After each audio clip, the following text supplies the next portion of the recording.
सबसे पहले हम लोग डिस्कस कर लेते हैं कि हमने लास्ट क्लास में क्या की पॉइंट्स जो है डिस्कस करे थे। तो लास्ट क्लास के हमारे की पॉइंट्स क्या हैं, एक बार उसको रिकॉल कर लेते हैं। सबसे पहली चीज जो हमने लास्ट क्लास में स्टडी करी थी वाज कि आपके पास जो मेजर कंपाउंड, अगर आपको ऑप्टिकल इनएक्टिविटी देखना है, ऑप्टिकल एक्टिविटी देखना है, तो अगर आपका कंपाउंड ऑप्टिकली एक्टिव होना चाहिए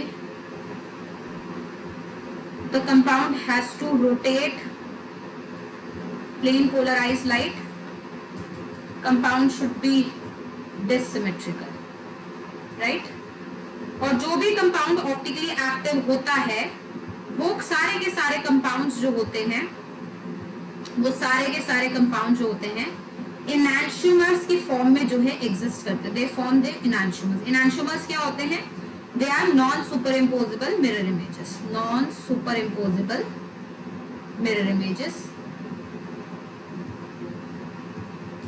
ये हमने सुना था। ये हमें साथ साथ बताया था कि इनैंशियोमर्स जो होते हैं वो ऑलवेज ऑप्टिकली एक्टिव होते हैं। Enantiomers are always optically active and इनका जो स्पेसिफिक रोटेशन होता है वो ऑपोजिट डायरेक्शन में होता है। मतलब अगर एक कंपाउंड आपका जो है वो डेक्स्ट्रो रोटेटरी है तो दूसरा वाला आपका लीवो रोटेटरी होगा। तो बोल सकते हैं they have different sign of optical rotation. Sign of optical rotation, ये हमारा की पॉइंट था। साथ में आपने जो सेकेंड पॉइंट इंपॉर्टेंट जो डिस्कस करा था वो था कि आप इनैंशियोमर, मतलब आपके पास एक कंपाउंड है, आप कंपाउंड 1 है और इस कंपाउंड में लेट्स से ये वाला जो कंपाउंड है वो मेरा ऑप्टिकली एक्टिव है, ठीक है।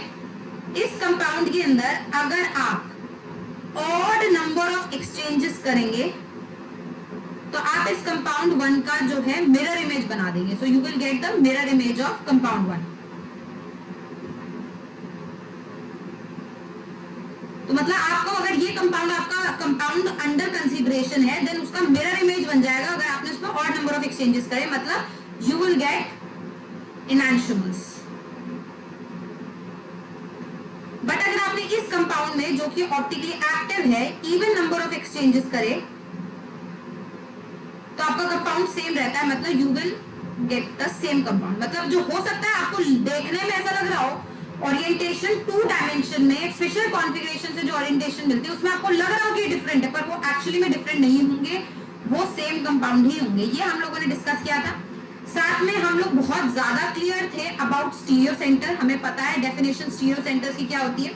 हमें ये भी पता है कि हर कायरल सेंटर जो होता है वो स्टीरियो सेंटर होता है, but her stereo centre chiral centre नहीं होता। ये सबसे इंपॉर्टेंट की पॉइंट था। नेक्स्ट हम लोगों ने डाइस्टीरियोमर्स पढ़ लिए थे। डाइस्टीरियोमर्स के लिए हमारा जो की पॉइंट था, डाइस्टीरियोमर्स जो होते हैं वो मिरर इमेजेस नहीं होते एक दूसरे के। Diastereomers are not mirror images of each other.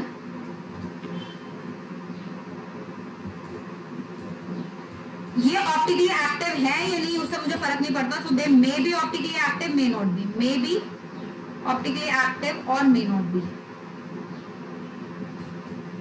May not be optically active. ये हमारा जो था मेजर हम लोगों ने जो लास्ट क्लास में जो है डिस्कस किया था। आज हम लोग कुछ डिफरेंट चीज स्टडी करेंगे। एक चीज और जो मैंने लास्ट क्लास में आपको बताई थी वो एक की पॉइंट आपको यहाँ इंपॉर्टेंट करके मैंने लिखवाया था। If a compound has one chiral carbon, not chiral center, chiral carbon. So compound has one chiral carbon. It will be 100% optically active. वो 100% हमारा क्या रहने वाला है? ऑप्टिकली एक्टिव रहने वाला है, ठीक है। इन सारी चीजों को थोड़ा और जो है डिटेल में स्टडी करते हैं आज की क्लास में। या पिछली क्लास में तो किसी को कोई डाउट नहीं है? चलिए आगे चले हम लोग। चलिए आज हम एक इस तरीके का कंपाउंड ले रहे हैं। Let's say this. Now you can see ये एक स्ट्रक्चर है मेरे पास जो कि सिमेट्रिकल है। सिमेट्रिकल मतलब जो अगर आप लेफ्ट साइड से इसकी नेमिंग करते हैं या राइट साइड से नंबरिंग करके नेम करेंगे तो दोनों साइड से नाम सेम आएगा, है ना। अगर आप यहाँ से नंबरिंग करो चाहे यहाँ से नंबरिंग करो आपका नाम सेम आएगा, मतलब ये स्ट्रक्चर मेरा सिमेट्रिकल है ना। मैं ये देखना चाहती हूँ कि इसके अंदर कितने ऑप्टिकल पॉसिबल आइसोमर्स होंगे, कितने इसमें से ऑप्टिकली एक्टिव कंपाउंड्स बनेंगे, कितने इनएक्टिव बनेंगे। उसके लिए सबसे पहले मैं कायरल देख लेती हूँ। ये वाला कार्बन आप देखेंगे कायरल है, एज इसके ऊपर 4 डिफरेंट ग्रुप्स है। सिमिलरली ये वाला कार्बन भी कायरल होगा, 1 group, 2 group, 3 group, 4 different group है। मतलब यहाँ पे मेरे पास 2 कायरल कार्बन है। और लास्ट क्लास के हिसाब से हमें ये तो पता है कि अगर एक कायरल कार्बन होता है तो वो 100% ऑप्टिकली एक्टिव होता है। 2 के मुझे नहीं पता, 2 का मुझे देखना पड़ेगा, है ना। कैसे देखते हैं, लेट्स से मैं इस 2 कायरल कार्बन का फिशर प्रोजेक्शन बना रही हूँ। मैंने CH3 यहाँ लगा दिए। हो सकता है मैं HOH इसका इस तरीके से ओरिएंट करूं, इसका इस तरीके से ओरिएंट करूं। आप किसी भी तरीके से जो है ओरिएंट कर सकते हैं। एक आपने बना दिया। अगर आप इस वाले कंपाउंड को देखेंगे तो आप देख सकते हैं कि इस वाले कंपाउंड में कोई प्लेन ऑफ सिमेट्री नहीं है, नो प्लेन ऑफ सिमेट्री। मतलब ये वाला कंपाउंड मेरा क्या होने वाला है, ऑप्टिकली एक्टिव। इस तरीके का अगर मैं ओरिएंटेशन करूंगी तो वो कंपाउंड मेरा ऑप्टिकली एक्टिव बनेगा, क्योंकि इसमें कोई प्लेन ऑफ सिमेट्री एग्जिस्ट नहीं कर रही। तो ठीक है, अगर ये ऑप्टिकली एक्टिव है मतलब इसका एक मिरर इमेज भी बनना चाहिए। तो हम इसका मिरर इमेज बना के देखते हैं। तो ये हमारा इस प्रकार इसका मिरर इमेज बनेगा, जिसको एज इट इज, जैसे मैं आपको समझाया था, एज इट इज इसको उठा के पहले वाले कंपाउंड के ऊपर रखो तो आप देख सकते हैं non superimposable mirror images है। मतलब ये अगर मेरा 1 कंपाउंड है, ये मेरा 2 कंपाउंड है, तो मैं बोलूंगी 1 and 2 both are enantiomers, और अगर enantiomers है of course तो that means both of them are optically active। यहाँ तक हमें बात समझ आ रही है, ठीक है। Excuse me ma'am. हाँ जी मैम, अगर दोनों H सेम जगह हो और दोनों OH भी हाँ, सेम, मैं वही बनाने वाली हूँ, वही बना रही हूँ, वही बना रही हूँ। अब अगर सपोज जरूरी तो नहीं मैं इसी तरीके से ओरिएंटेशन करूँ, है ना, मैं ऐसे कर सकती हूँ HOH HOH, राइट। अब आप इस केस में देखोगे, हालांकि यहाँ पे ये वाला कार्बन कायरल है और यहाँ पे ये वाला कार्बन कायरल है, बट अगर आप इस वाले प्लेन को देखो तो आप देख पाते हैं कि जो ऊपर वाला ग्रुप और नीचे वाला ग्रुप एग्जैक्टली सेम है। इसका मतलब ये जो प्लेन है ये एक प्लेन ऑफ सिमेट्री है।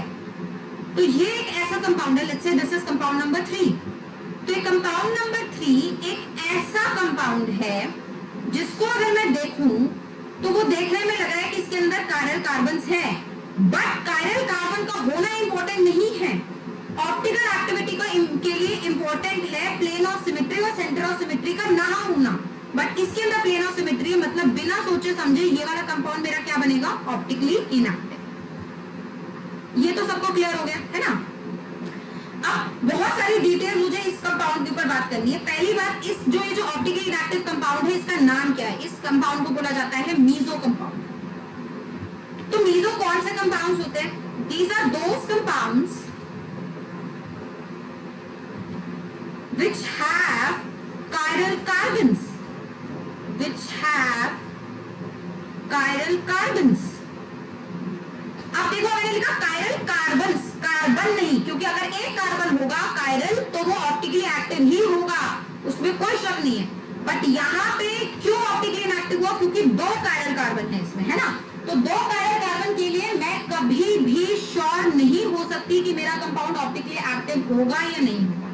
तो मीजो कंपाउंड्स जो होते हैं, these are those compounds which have chiral carbons but are optically inactive।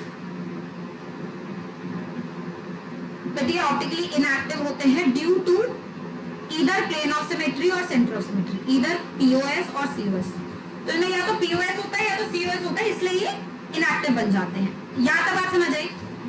अब मीजो कंपाउंड जो है, अगर ये मीजो है तो ऑब्वियसली ये इनएक्टिव है। और मैंने जो अभी जस्ट इससे पहले जो रिवीजन करा रही थी, जो की पॉइंट्स लिखे थे, उसमें ये लिखा था कि जो कंपाउंड ऑप्टिकली एक्टिव होगा वही non superimposable mirror image बनाएगा। हमने यही लिखा था ना।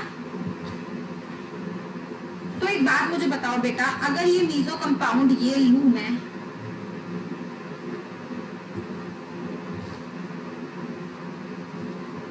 और इसका मिरर इमेज बनाऊं यहाँ पे, तो वो ऐसे नहीं बनेगा, वैसा बनेगा।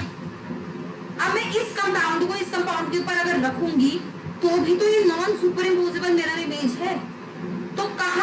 रही है, या तो हमने जो स्टेटमेंट लिखा है उसमें गड़बड़ है, या तो किसी चीज में जो है प्रॉब्लम है। तो वो प्रॉब्लम आप लोग मुझे बताएंगे, अगर आप लोग समझ रहे हैं मेरी बात कि प्रॉब्लम क्या है। आरएनड non superimposable mirror images है ना, तो अगर ये non superimposable mirror images है तो ये एनांशियोमर्स होने चाहिए, एनांशियोमर्स होने चाहिए मतलब ऑप्टिकली एक्टिव होना चाहिए, पर ऑप्टिकली एक्टिव नहीं है, ये कंपाउंड क्या है, ऑप्टिकली इनएक्टिव। तो गड़बड़ अगर है तो कहाँ है, कौन मुझे बता सकता है?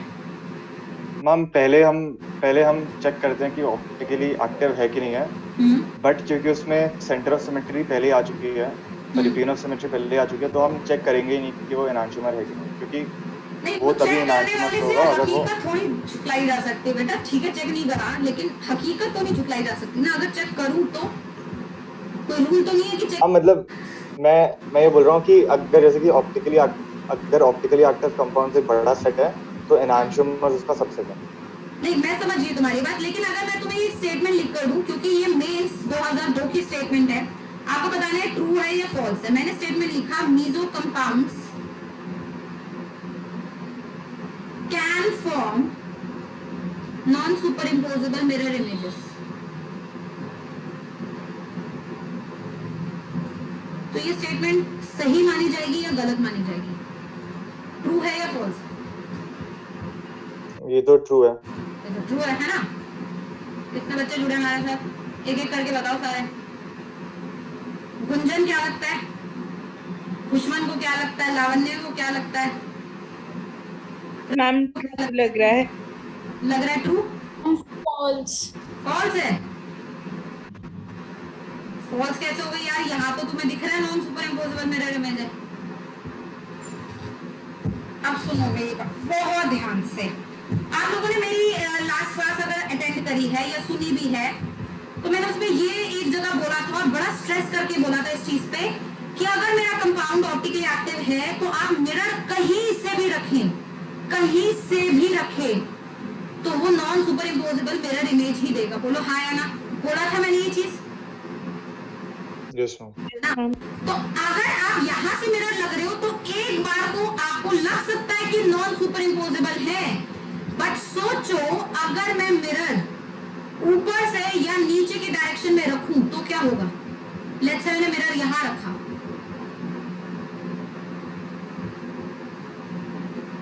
तो ये कंपाउंड ऐसा ही नहीं बनेगा। और अब देखो ये सुपर इम्पोजेबल नहीं है। सेम चीज अगर आप मिरर नीचे की तरफ रखोगे तब भी एग्जैक्टली सेम कंपाउंड बनेगा।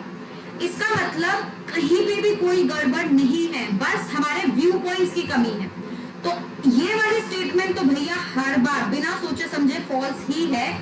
मीजो कंपाउंड्स जो ऑप्टिकली इनएक्टिव है वो हमेशा सुपर इम्पोजेबल मिरर इमेज ही बनाएगा। हो सकता है एक एंगल से तुम्हें देखने में लग रहा हो कि नॉन सुपर इम्पोजेबल है, लेकिन अगर आप दूसरे तीसरे एंगल से देखोगे आपको सुपर इम्पोजेबिलिटी नजर आ जाएगी। बट अगर मेरा कंपाउंड ऑप्टिकली एक्टिव है, किसी भी एंगल में मिरर रखो, साइड में, लेफ्ट में, डायगोनली, ऊपर नीचे, कोई ऐसा एंगल नहीं मिलेगा जब आपको नॉन सुपर इम्पोजेबिलिटी ना दिखे। हर जगह से, हर एंगल से नॉन सुपर इम्पोजेबल रहेगा। तो इसका मतलब ये है कि जो भी ऑप्टिकली एक्टिव होता है बस वही non superimposable mirror image बनाता है। इनएक्टिव हो, मीजो हो, फलाना इनएक्टिविटी किसी भी रीजन से आ रही हो, इनएक्टिविटी उसके अंदर, अगर वो ऑप्टिकली इनएक्टिव है तो कोई ना कोई ऐसा एंगल जरूर होगा जब मैं उसकी मिरर इमेज बनाऊंगी और वो सुपर इम्पोजेबल बन जाएगा। ये बात सबको मेरी समझ आई है? हाँ या ना बोल दो भैया एक बार। Yes ma'am. है ना? तो अब ये स्टेटमेंट दिमाग से बिल्कुल मत भूलना बेटा। मैं तुम लोगों को जीने नहीं दूंगी, क्योंकि मुझे पता है स्टीरियोकेमिस्ट्री से कितनी ऑर्गेनिक आती है। अगर तुमने ये चीज नहीं समझी, कहीं भी कोई कंफ्यूजन रहा बेटा, ऑर्गेनिक हाथ से निकल जाएगी, बिल्कुल गलती मत करना। तो मेरा जो फाइनल स्टेटमेंट रहेगा वो ये रहेगा, ऑप्टिकली इनएक्टिव कंपाउंड चाहे वो मीजो ही क्यों ना हो, always form superimposable mirror image, always form superimposable mirror image। Theory गलत नहीं है, सिर्फ ऑप्टिकली एक्टिव वाला ही नॉन सुपरइम्पोजेबल बनाएगा। अगर वो इनएक्टिव है तो वो हमेशा सुपरइम्पोजेबल ही बनाएगा, जैसे कि यहां बन गया। सबको बात समझ आई? चले आगे। Yes ma'am. मैम हाँ जी। डाउट था, ये फिशर प्रोजेक्शन हमेशा कायरल कार्बन्स को लेकर ही बनता है? हाँ, फिशर प्रोजेक्शन हमेशा कायरल की को लेकर ही बनेगा। अगर आपने फिशर बना दिया, जैसे आपको यहाँ पे भी एच लगा दिया है ना, बना तो सकते हो लेकिन आपको उसका कुछ यूज नहीं है। मतलब यहाँ पे अगर मैं एच लगा दूंगी तो मेरा कायरल कार्बन यही होगा, तो मैं सिर्फ इसी के रिस्पेक्ट में देखूंगी सारी चीजें। हो सकता है नहीं, डंडे बनाने में क्या जा रहा है, बना दिए। लेकिन जो भी अगर आपको देखना है, मतलब नॉन सुपर इम्पोजिबिलिटी, इम्पोजिबिलिटी, जो भी फिशर के हिसाब से देखना, वो आप इसी के लिए देखोगे, इसके लिए नहीं देखोगे। बात समझ आई?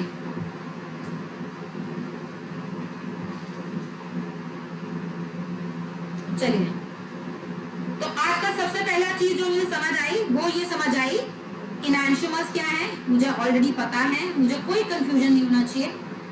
डायस्टीरियोमर्स क्या है मुझे ऑलरेडी पता है, कोई कंफ्यूजन नहीं होना चाहिए। और साथ साथ मुझे समझ आया मीजो क्या होता है, कोई कंफ्यूजन नहीं होना चाहिए। तो अगर मैं एक स्टेटमेंट यहाँ आपके सामने लिखूं और आपको बताना पड़े ट्रू या फॉल्स, ट्रू और फॉल्स वाले स्टेटमेंट जब आप नोट्स बनाए तो उसको एकदम हॉट पॉइंट्स में लिखिएगा कि ये आपको ध्यान रखने ही रखने। Statement is, if a compound has chiral carbons, then it will be optically active. पहला statement, statement 1। Statement 2,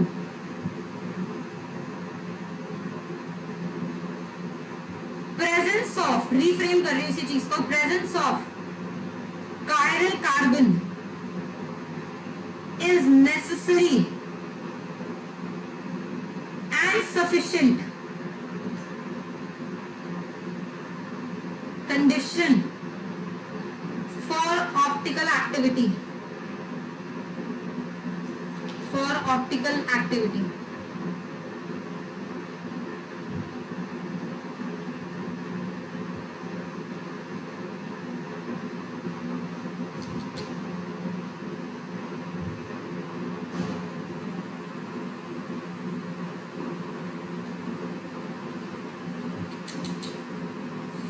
Statement 3,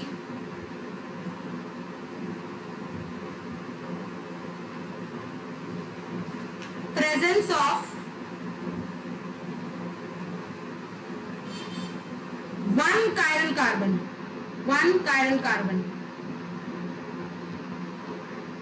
is not necessary but sufficient condition for optical activity। क्या लगता है कौन सी स्टेटमेंट सही है और कौन सी गलत है?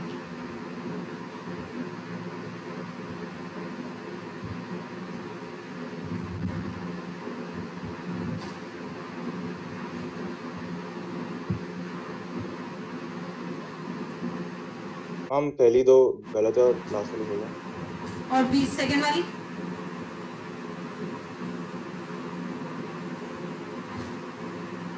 हम कार्बन है, कार्बन्स नहीं है ना? नहीं, कार्बन। प्रेजेंस ऑफ हम कार्बन, खाली सेकंड वाली सही है। सेकेंड सही है, बाकी सब गलत है। हाँ, देखिए अब सबको तर्क के साथ समझते हैं। If a compound has chiral carbons, यहाँ कार्बन है, then it will be optically active. ये तो आपको सोचना ही नहीं है, ये तो फॉल्स है। क्यों? क्योंकि अभी हमने देख लिया कि मीजो कंपाउंड्स भी एग्जिस्ट करते हैं जिसमें कायरल कार्बन्स होते हैं बट ऑप्टिकली इनएक्टिव होते हैं, है ना? तो ये तो फॉल्स हो गया। अब इधर आते हैं, presence of a chiral carbon is necessary and sufficient. ये नेसेसरी तो नहीं है। एलीन्स को देखो, एलीन्स में कोई कायरल कार्बन नहीं होता, बाइफिनाइल्स में कोई कायरल कार्बन नहीं होता। देखिए इसमें कौन सा कायरल कार्बन है? कोई कायरल है इसमें? बट अगर मैं बोल दूं A not equal to B है तो ये कंपाउंड तो ऑप्टिकली एक्टिव है ही है। क्यों? क्योंकि ये डिसिमेट्रिक है। तो कायरल कार्बन का होना नेसेसरी कंडीशन तो नहीं है। क्यों? क्योंकि बिना कायरल कार्बन के भी कंपाउंड ऑप्टिकली एक्टिव होता है जैसे कि एलीन्स। तो ये भी स्टेटमेंट हमारी फॉल्स है।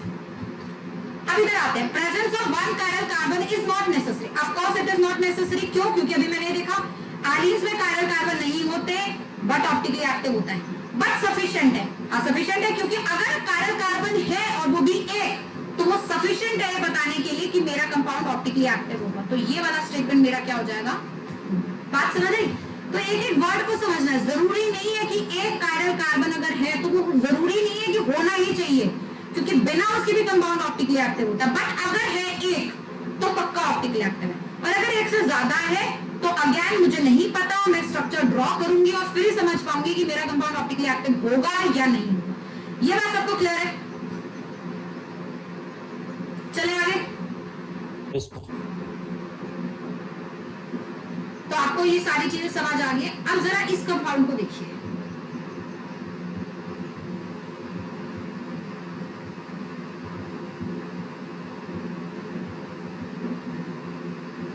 सबसे पहला क्वेश्चन, इस स्ट्रक्चर में कितने कायरल सेंटर है मेरे पास? How many chiral centres are there? 2 या 3?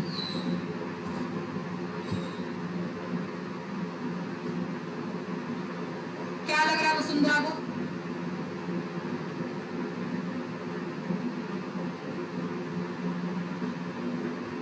प्रतीक को क्या लग रहा है?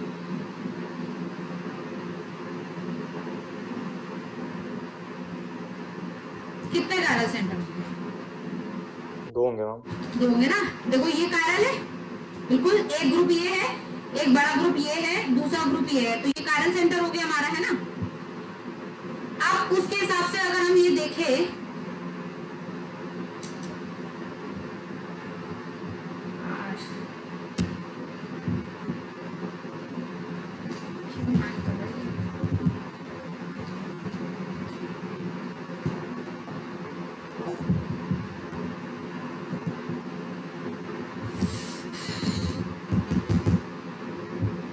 एक मिनट,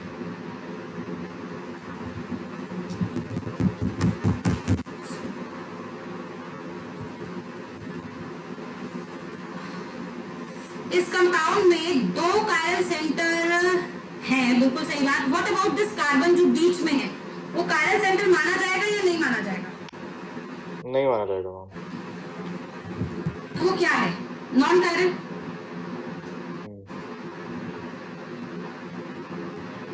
अरे यार चल जाना, क्या बीमारी है इसे। एक मिनट,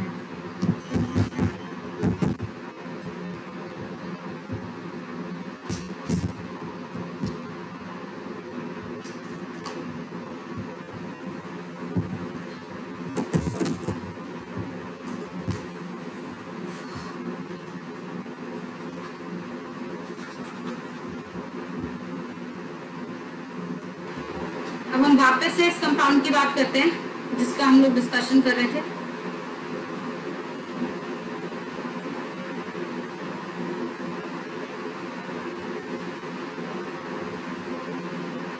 देखिए ऑफ कोर्स ये कायरल कार्बन है, ये कायरल कार्बन है, इसमें कोई डाउट नहीं है, ये तो हम पहचान ही लेते। ये क्या है, इसके ऊपर मुझे डिस्कशन करना है।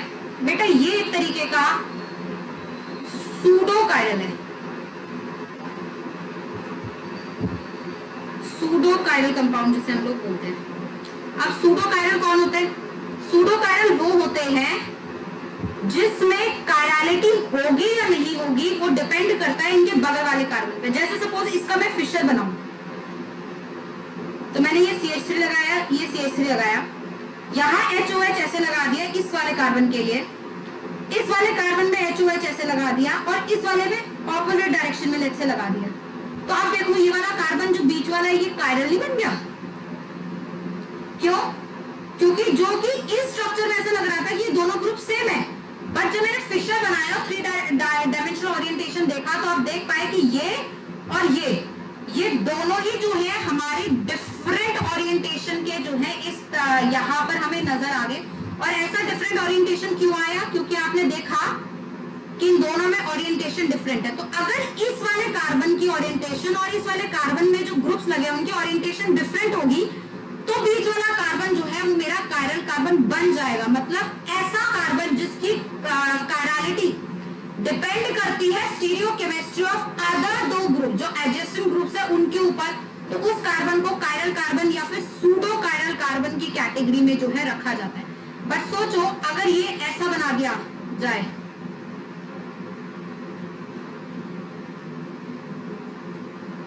अब देखो, अब ये वाला कार्बन जो है वो not chiral, this is not chiral, why? Because both the groups here and here are same. तो ये जो बीच वाला कार्बन है इसके ऊपर कायरलिटी जो है वो इसके ऊपर डिपेंड इस चीज पे करती है कि आपने जो अगर बगल में जो दो ग्रुप्स लगा रखे हैं वो दो ग्रुप्स किस स्पेशियल ओरिएंटेशन में है, तो उनको बोलते हैं सूडो कायरल। तो ये जो पर्टिकुलर कंपाउंड है, इस कंपाउंड में अगर आपसे कायरल कार्बन पूछे जाए तो आप आंसर देंगे 2, बट इस कंपाउंड के अंदर एक सूडो कायरल भी है, तो इसको भी ध्यान रखना होता है, ठीक है। तो आप ये प्लीज ध्यान रखिए कि आपका जो कंपाउंड होता है जिसके अंदर इस तरीके से स्ट्रक्चर्स होते हैं जिसमें बीच वाला कार्बन जो है वो कायरल हो भी सकता है और नहीं भी हो सकता, मतलब आप कभी श्योर नहीं होंगे, क्यों? इसकी कायरलिटी किस पे डिपेंड करेगी? बगल बगल वाले ग्रुप। जैसे कि एक एग्जांपल और देखती हूँ आपको बहुत अच्छा सा सूडो कायरल के ऊपर। देखिए यहाँ मैंने लगा दिया CH3, यहाँ मैंने लगा दिया C2H5, यहाँ देखिए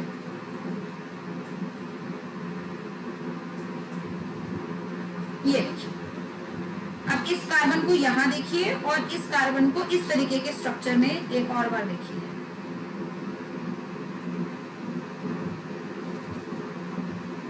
ये देखिए, इसमें क्या दिख रहा है कि एक ही कायरल कार्बन है, लेकिन अभी इसमें 4 ग्रुप डिफरेंट है, जैसे एक CH3, एक C2H5, ये एक एल्कीन है, यहाँ पर भी एक 3 कार्बन का एल्कीन है, लेकिन ये एल्कीन अगर आप देखेंगे तो ये सिस है, और ये एल्कीन को यहाँ देखेंगे तो ये वाला एल्कीन यहाँ पे क्या है? ट्रांस है। तो ये वाला कार्बन यहाँ पे इस पर्टिकुलर स्ट्रक्चर में कायरल है, जबकि अगर ये दोनों ही यहाँ पे सिस सिस बन जाए तो ये वाला कार्बन अब कायरल नहीं रहेगा, नॉट कायरल। इसका मतलब ये वाला कार्बन भी जो है वो क्या है? सूडो कायरल, क्योंकि इसकी कायरलिटी भी अब डिपेंड कर रही है जो इसके दो ग्रुप्स है उनकी स्टीरियो केमिस्ट्री पे। तो ये बात सबको समझ आए, स्टीरियो केमिस्ट्री के बेसिस पे भी आप देखेंगे कायरल है या नहीं। तो कभी आपके पास इस तरीके स्ट्रक्चर आए तो आप छूटते ही ये मत बोलिएगा कि इसके अंदर 2 कार्बन कायरल हैं, क्योंकि एक और भी कायरल हो सकता है किसी पर्टिकुलर कंडीशन, ठीक है। तो जो किसी पर्टिकुलर कंडीशन पे, किसी एक कंडीशन पे कायरल हो सकता है उसे हम सूडो कायरल की कैटेगरी में रखते हैं। ये बात सबको समझ आई? चले आगे हम लोग। Yes ma'am. चलिए अब आते हैं हम लोग एक फाइनेस्ट नोमेनक्लेचर पे, जिसे हम लोग बोलते हैं एब्सोल्यूट नोमेनक्लेचर।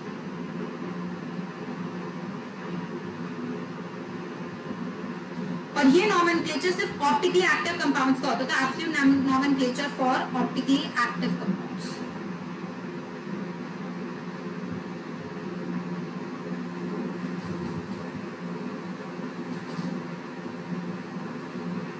देखिए, ऑप्टिकली एक्टिव कंपाउंड्स के लिए 2 तरीके के नोमेनक्लेचर होते हैं, एक एब्सोल्यूट और एक रिलेटिव। एक और नोमेनक्लेचर होता है जिसे हम लोग बोलते हैं रिलेटिव नोमेनक्लेचर। रिलेटिव नोमेनक्लेचर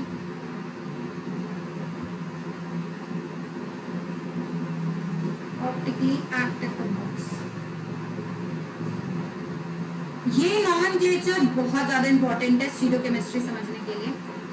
सबसे पहले हम एब्सोल्यूट नोमेनक्लेचर स्टडी करेंगे, उसके बाद लीस्ट इंपॉर्टेंट रिलेटिव है तो रिलेटिव को लास्ट में स्टडी करेंगे। सबसे पहले एब्सोल्यूट नोमेनक्लेचर स्टडी करते हैं जो होता है RS नोमेनक्लेचर।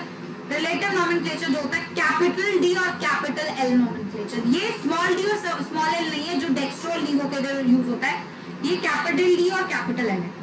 एनीवे, सबसे पहले क्योंकि हम लोग जो है RS नोमेनक्लेचर स्टडी कर रहे हैं, ऑब्वियसली आप लोगों ने ये लोअर क्लासेस में पढ़ा ही होगा, बट फिर भी मैं आप लोगों को एक बार की पॉइंट्स जो है डिस्कस कर लेती हूँ इसके। अगर आपको किसी भी ऑप्टिकली एक्टिव कंपाउंड का RS नोमेनक्लेचर देना होता है तो आप सबसे पहला काम जो करते हैं, आप इन्हीं रूल्स को फॉलो करिए। अगर आप कुछ और फॉलो करेंगे तो हो सकता है आप कंफ्यूजन क्रिएट कर लें। तो सिंपलेस्ट फॉर्म में सबसे पहला काम जो करना है, set the priorities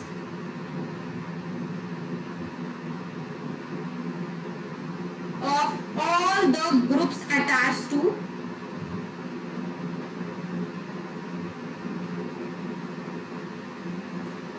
chiral carbon. Chiral carbon से जो भी ग्रुप्स अटैच्ड हैं उनकी आप क्या सेट करिए? प्रायोरिटी सेट करिए। अब प्रायोरिटी हम लोग लोग सेट कैसे करते हैं? Priority is decided on the basis of, priority is decided on the basis of atomic number, atomic number not mass, atomic number की बेसिस पे हम प्रायोरिटी डिसाइड करते हैं। Higher atomic number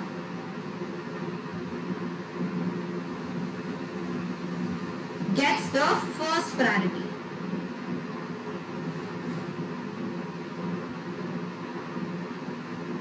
Right? And lower atomic number gets the least priority.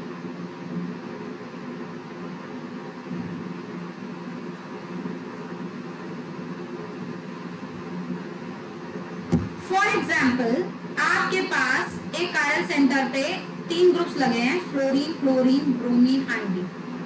तो अगर आपको इनकी priority decide करनी है तो आप इनका एटॉमिक नंबर देखेंगे। सबसे ज्यादा एटॉमिक नंबर किसका होता है? आयोडीन का, तो इसको फर्स्ट प्रायोरिटी मिलेगी। और सबसे कम एटॉमिक नंबर किसको का होता है? फ्लोरीन का, तो इसे फोर्थ प्रायोरिटी मिलेगी। बाकियों को एटॉमिक नंबर की बेसिस पे सेकंड और थर्ड प्रायोरिटी दी जाएगी। तो आयोडीन के बाद सबसे ज्यादा एटॉमिक नंबर किसका होता है? ब्रोमीन का, तो ब्रोमीन को मिलेगी सेकंड प्रायोरिटी और क्लोरीन को मिलेगी थर्ड प्रायोरिटी। तो हमने इस तरीके से जो है इनकी प्रायोरिटी डिसाइड करनी है। Priority would be decided on the basis of atomic number. अब इन केस आपके पास कुछ इस तरीके से ग्रुप प्रेजेंट होते हैं जिसमें एक आइसोटोप्स है H, D, एक हमारा हो गया लेट्स से यहाँ पे T और यहाँ कुछ हो गया लेट्स से OH। तो सबसे पहले आइसोटोप्स, क्योंकि एटॉमिक नंबर आइसोटोप्स का सेम होता है तो आइसोटोप्स के केस में आप एटॉमिक मास जो है देख सकते हैं, बट सबसे पहले आपको एटॉमिक नंबर ही देखना है सबका। तो अगर मेरे पास हाइड्रोजन की 3 आइसोटोप है तो इनका तो एटॉमिक नंबर 1 हो गया। OH जो है उसका एटॉमिक नंबर में जो सबसे पहला अटैच एटम है वो कौन सा है? O है, तो सबसे पहले तो इसी की प्रायोरिटी होगी, तो फर्स्ट प्रायोरिटी तो इसी की होगी। अब इन तीनों में सबका एटॉमिक नंबर तो सेम है, तो एटॉमिक मास के बेसिस पे प्रायोरिटी डिसाइड होगी। मतलब सेकंड प्रायोरिटी किसकी हो जाएगी? T की, थर्ड प्रायोरिटी किसकी हो जाएगी? D की, और फोर्थ प्रायोरिटी किसकी हो जाएगी? H की। यहां तक सबको बात समझ आई? ठीक है। तो अगर आपको प्रायोरिटीज डिसाइड करनी है तो प्रायोरिटी डिसाइड करेंगे on the basis of atomic number. अब थोड़ा सा इसी फर्स्ट रूल के अंदर जो है और घुसते हैं। अब सपोज कुछ इस तरीके से लेट्स से मेरे पास आ जाए,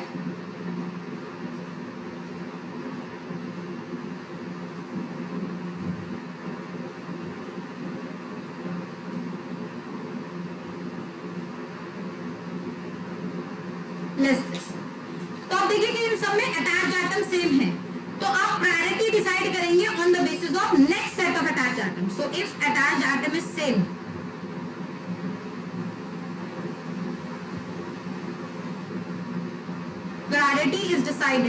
priority is decided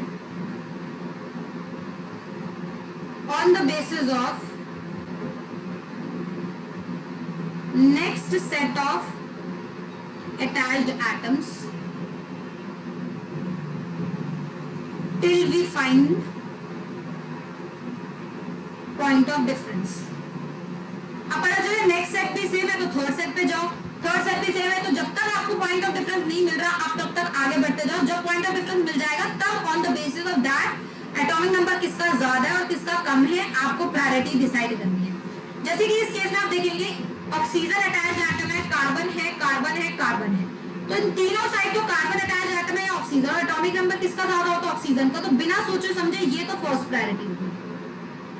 अब इन तीनों की प्रायोरिटी क्योंकि इन सबका अटैच एटम सेम है वो डिपेंड करता है next set of attached atom. ठीक है, अब नेक्स्ट सेट कैसे देखना है ये सबसे कमाल की बात आपको जो है स्टडी करनी है। कार्बन आगे किससे अटैच्ड है? 3 हाइड्रोजन से, तो इसका नेक्स्ट सेट हो जाएगा HHH क्योंकि 3 हाइड्रोजन है। ठीक है, अब इसकी बात करते हैं CH2CH3। तो CH2CH3 को अगर मैं देखूंगी तो ये ऐसा होगा ना CH2CH3। तो ये अगर मेरा अटैच एटम है तो नेक्स्ट सेट में कौन आएगा? हाइड्रोजन, फिर ये वाला कार्बन और ये वाला हाइड्रोजन। तो next set of attach atom हुआ मेरे पास 2, मतलब एक कार्बन और 2 हाइड्रोजन। अब मैं आप लोगों से जानना चाहूंगा चाहती हूँ कि ये जो नेक्स्ट सेट है इसको कैसे रिप्रेजेंट करें, CHH के जैसे या HHC के जैसे या HCH के जैसे या जैसा मन करे वैसे अपनी श्रद्धा अनुसार। क्या लगता है? कईयों ने तो पढ़ा ही होगा RS नोमेनक्लेचर।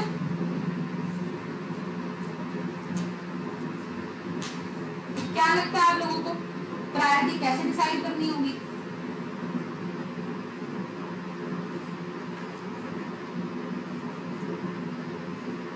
मैम शायद CHH। CHH मतलब अपनी मर्जी से कुछ नहीं, कैसे भी लिख दो, क्या था? HHC, sorry HHC। HHC not CHH। Right, बिल्कुल सही बात बोला। हमें प्रायोरिटी इस हिसाब से लिखनी है। नेक्स्ट सेट हमारा ये होगा, ना कि ये ना कि ये, हमें ऐसे देखना है।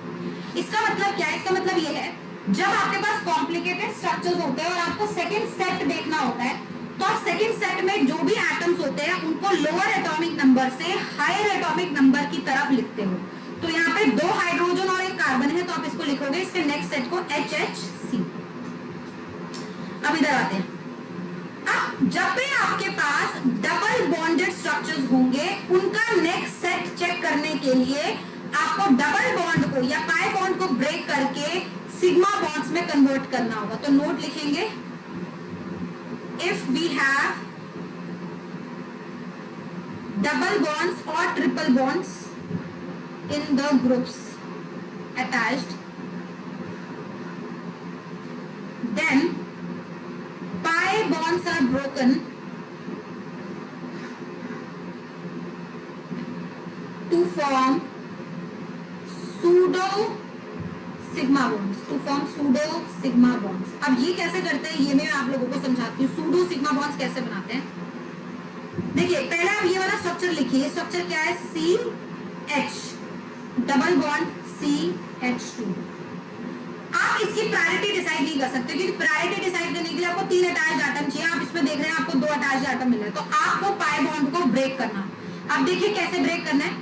इमेजिन करो कि पाई बॉन्ड तोड़ा तो जो भी सिग्मा बॉन्डेड वाला वो है वो तो एज इट इज लिख दो। तो सिग्मा बॉन्ड तो एज इट इज लिख देते हैं, ये भी सिग्मा है या इसका सिग्मा लिख देते हैं, पाई हटा देते हैं, पाई वाला हटा दिया, ये मैंने तोड़ दिया मारा। तो ये बॉन्ड कर क्या रहा था? वो इसका वर्क क्या था? इसका वर्क था इस कार्बन को इस कार्बन से जोड़ना और इस कार्बन को इस कार्बन से जोड़ना, यही काम था। तो मैं क्या करूंगी, इस कार्बन को इस कार्बन से जोड़ने के लिए एक हाइपोथेटिकल ये वाला कार्बन, एक सूडो कार्बन यहाँ जोड़ दूंगी और ये कार्बन इस कार्बन से पाई से जुड़ा था तो इस कार्बन पे भी एक सूडो कार्बन में जोड़ दूंगी ताकि जब मैं इस वाले कार्बन का नेक्स्ट सेट देखूं तो मेरे पास 3 एटम है HCC, जिसको मैं लिखूंगी ऐसे HCC, ना कि किसी और फॉर्म में। सबको ये बात समझ आए कि पाई बॉन्ड को ब्रेक करके सूडो कार्बन और सूडो बॉन्ड्स कैसे लगाने हैं। और एग्जांपल दूंगी मैं समझाने के लिए, बट ये बात सबको समझ आई। आपको बस ये देखना है जो पाई बॉन्ड आप तोड़ रहे हो वो किस एटम को किसके साथ जोड़ रहा था। तो वो जिसके साथ उसे जोड़ रहा था उसको एक सूडो, एक ब्रैकेट वाला कार्बन करके एक फेक कार्बन बना के जो है लगा दो। तो ये वाला बॉन्ड इस कार्बन को इसके साथ जोड़ रहा था तो मैंने इसको इसके साथ जोड़ दिया और ये इसको भी कार्बन से जोड़ रहा था तो इसके साथ भी एक सूडो कार्बन मैंने लगा दिया। बात समझ आई सबको? मैम तो फिर मैम तो एक बॉन्ड तोड़ने पे 2 बॉन्ड्स बनेंगे। हाँ, हर पाई बॉन्ड को तोड़ो क्योंकि जो पाई बॉन्ड है बेटा ये सूडो है ना, ये फेक है ना। तो इसमें बस मुझे देखना है क्योंकि बॉन्ड क्या करता है 2 एटम्स को जोड़ता है। तो मैं ऐसा तो नहीं कर सकती कि इधर एक बॉन्ड बना दूं, इधर बनाऊंगी तो सिर्फ यही जुड़ा ये तो नहीं जुड़ा। इसलिए मुझे एक पाई बॉन्ड को तोड़ने के बदले 2 सिग्मा बॉन्ड्स लगाने पड़े और 2 पाई बॉन्ड तोड़ने के बदले 4 सिग्मा बॉन्ड्स लगाने पड़े। सूडो। बात क्लियर है? Yes ma'am. ठीक है, तो पहले हम इसकी प्रायोरिटी देख लेते हैं। तो आपको देखो यहाँ तो फर्स्ट डिसाइड हो ही गया था। अब इन सब केसेस में आप यहाँ से गिनोगे। देखो ये आपका फर्स्ट है, इसको यहाँ से पकड़ना, इसको यहाँ से इधर लेफ्ट से राइट पढ़ना है और यहाँ से भी लेफ्ट से राइट है। तो यहाँ H, यहाँ H और यहाँ H, तो इसका इन सबका ये वाला H सेम है। आगे चलते हैं, यहाँ C, यहाँ H, यहाँ H, मतलब इसकी सेकंड प्रायोरिटी हो जाएगी। फिर यहाँ H पर यहाँ C और यहाँ H, मतलब इसकी थर्ड प्रायोरिटी हो जाएगी और इसकी फोर्थ प्रायोरिटी हो जाएगी। बात क्लियर हुई? सिर्फ प्रायोरिटी डिसाइड करना सीखेंगे। क्लियर? चले आगे। हटा रही हूं मैं, एक एग्जांपल और देती हूं ताकि और चीजें क्लियर हो। तो एक जगह मैंने लगाया फ्लोरीन, एक जगह मैंने लगाया OH, यहाँ लगाया C double bond O OH, एक जगह हमने लगाया C ट्रिपल बॉन्ड N। मुझे प्रायोरिटी डिसाइड करनी है। ये मेरा कायरल कार्बन है। सबसे पहले फ्लोरीन, ऑक्सीजन, कार्बन, कार्बन, इन तीनों में से एटॉमिक नंबर सबसे ज्यादा किसका होगा? फ्लोरीन, बिना सोचे समझे तो 1 नंबर। फिर कार्बन और ऑक्सीजन में से सेकंड एटॉमिक नंबर किसका ज्यादा होगा? Of course oxygen second number. ठीक है, अब ये ध्यान रखिए एटॉमिक मास नहीं देखना, क्योंकि अगर एटॉमिक मास देखने लगेगी तो COH को प्रायोरिटी दे दूंगी, क्योंकि COH का एटॉमिक मास सबसे ज्यादा होता है। फिर एटॉमिक मास नहीं देखते, एटॉमिक नंबर देखते हैं। ठीक है, अब इन दोनों का फर्स्ट कार्बन, दोनों का कार्बन कार्बन है, तो मुझे नेक्स्ट सेट पे जाना है, बट इनमें डबल बॉन्ड्स है तो मुझे इनको तोड़ना पड़ेगा। तो साइनाइड को कैसे तोड़ेंगे? पहले कार्बन से नाइट्रोजन का सिंगल बॉन्ड वाला स्ट्रक्चर तो ड्रॉ कर लिया मैंने, फिर मैं एक एक करके पाई बॉन्ड तोड़ूंगी। लेट्स से मैंने एक पाई बॉन्ड ऊपर वाला तोड़ा, तो जब ऊपर वाला तोड़ूंगी तो क्या कर रहा था? कार्बन को नाइट्रोजन से जोड़ रहा है और नाइट्रोजन को कार्बन से जोड़ रहा है। फिर मैंने धीरे धीरे दूसरा बॉन्ड भी तोड़ा, दूसरा बॉन्ड भी सेम काम कर रहा था, कार्बन को नाइट्रोजन से जोड़ रहा था और नाइट्रोजन को कार्बन से जोड़ रहा था। तो ये मेरा बन गया फाइनल। और इस केस में हम नेक्स्ट सेट देखिए क्या आया? N, N और N। तो यहाँ नेक्स्ट सेट हो गया N, N और N। अब इस COH पर आते हैं।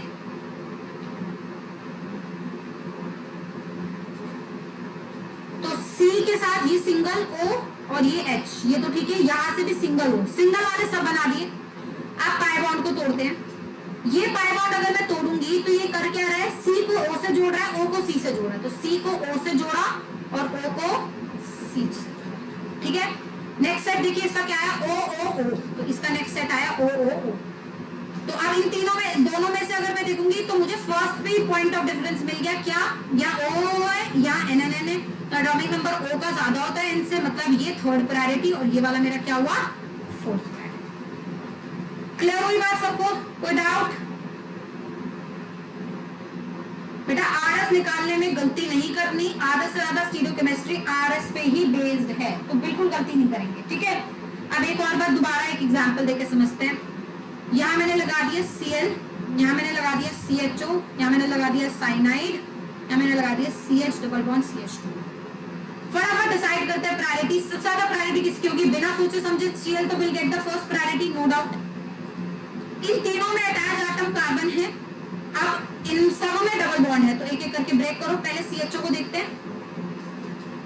तो CHO ये होता है, single bond as it is बना दो, C के साथ H और H के साथ। अब पाई बॉन्ड तोड़ो।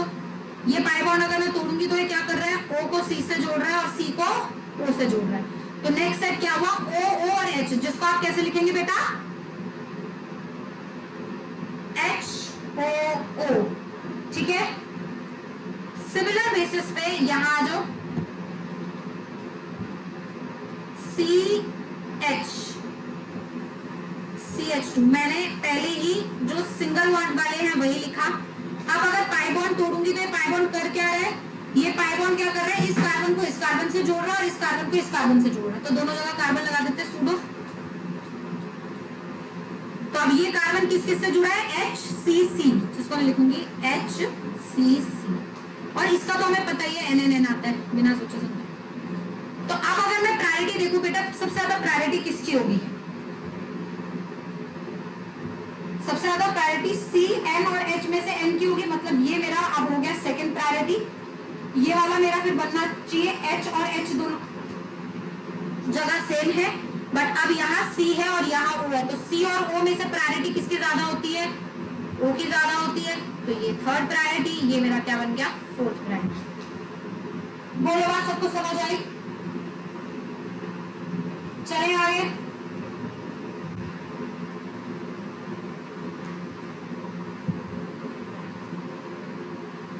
एक चीज और काफी इंपॉर्टेंट है। लेट्स से मेरे पास ये वाला कायरल कार्बन था जो मैंने अभी आपको दिखाया था, सूडो कायरल वाला।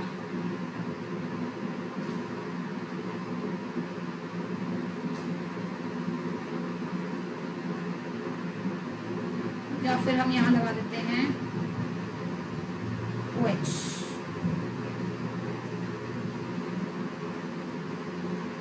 तो आप देखिए प्रायोरिटी डिसाइड करने में यहाँ तो बिल्कुल दिक्कत नहीं है, ये तो फर्स्ट ही है ना।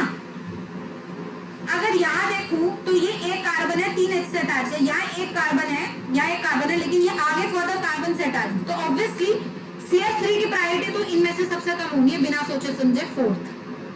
अब दिक्कत इन दोनों में है, क्यों?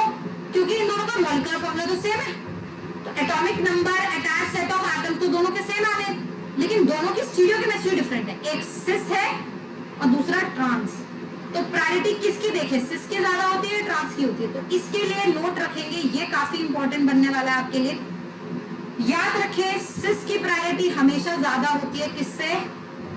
ट्रांस से। वैसे ही आर की प्रायोरिटी ज्यादा होती है एस से, जेड की प्रायोरिटी ज्यादा होती है ई से। तो ये आप जो है इंपॉर्टेंट नोट्स में रखें। तो अभी फिलहाल यहाँ सिस ट्रांस वाला केस है, तो सिस की प्रायोरिटी ज्यादा है ट्रांस से, बाय डिफॉल्ट ये आप याद रखेंगे। तो ये सेकंड हुआ और ये प्रायोरिटी इसकी क्या होगी? थर्ड। बोले बात क्लियर है? कोई डाउट तो नहीं है किसी को? अगर ये चीज मुझे समझ आ गई है तो मैं प्रायोरिटी डिसाइड कर सकती हूँ। फिर अब मेरा रूल नंबर 2 क्या होगा? फॉर RS अगर मैंने प्रायोरिटी डिसाइड कर ली तो रूल नंबर 2 है, आफ्टर डिसाइडिंग प्रायोरिटी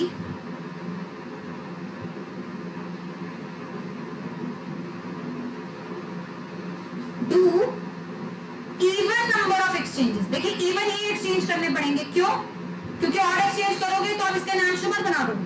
तो इवन नंबर ऑफ एक्सचेंजेस करिए so that least priority groups, ताकि लीस्ट प्रायोरिटी ग्रुप जो है, कौन सा लीस्ट प्रायोरिटी ग्रुप होता है? नंबर 4 वाला, should come on vertical line. वो वर्टिकल फिशर प्रोजेक्शन में वर्टिकल लाइन पर आ जाए और on dash in wedge dash configuration. और अगर आप वेज डैश में बता रहे हो तो वो डैश पर आए, और अगर आप फिशर में बता रहे हो तो वो वर्टिकल लाइन पर आए। Vertical line in Fischer configuration and dash in wedge dash configuration. ठीक है, ये आपको करना है इवन नंबर ऑफ एक्सचेंजेस के साथ, और एक्सचेंजेस नहीं कर सकते। और एक बार आपने ऐसा कर लिया तो रूल नंबर 3 आपको ये कहता है कि अब आपको क्या करना है, आप एक तरीके से निग्लेक्ट करो फोर्थ का पोजीशन को, neglect the fourth priority, fourth वाले को भूल जाओ एंड रोटेट 1 से 2, 2 से 3, 1 से 2 पे जाओ, 2 से 3 पे जाओ, रोटेट करो। और अगर ये रोटेशन क्लॉकवाइज है तो उसका नाम R दे देंगे, और अगर ये रोटेशन एंटी क्लॉकवाइज है तो उसका नाम S दे देंगे। यहां तक सबको रूल समझ आ गए? तो हम आगे चलते हैं एग्जांपल्स की तरफ। क्लियर है सबको? Yes ma'am. चलिए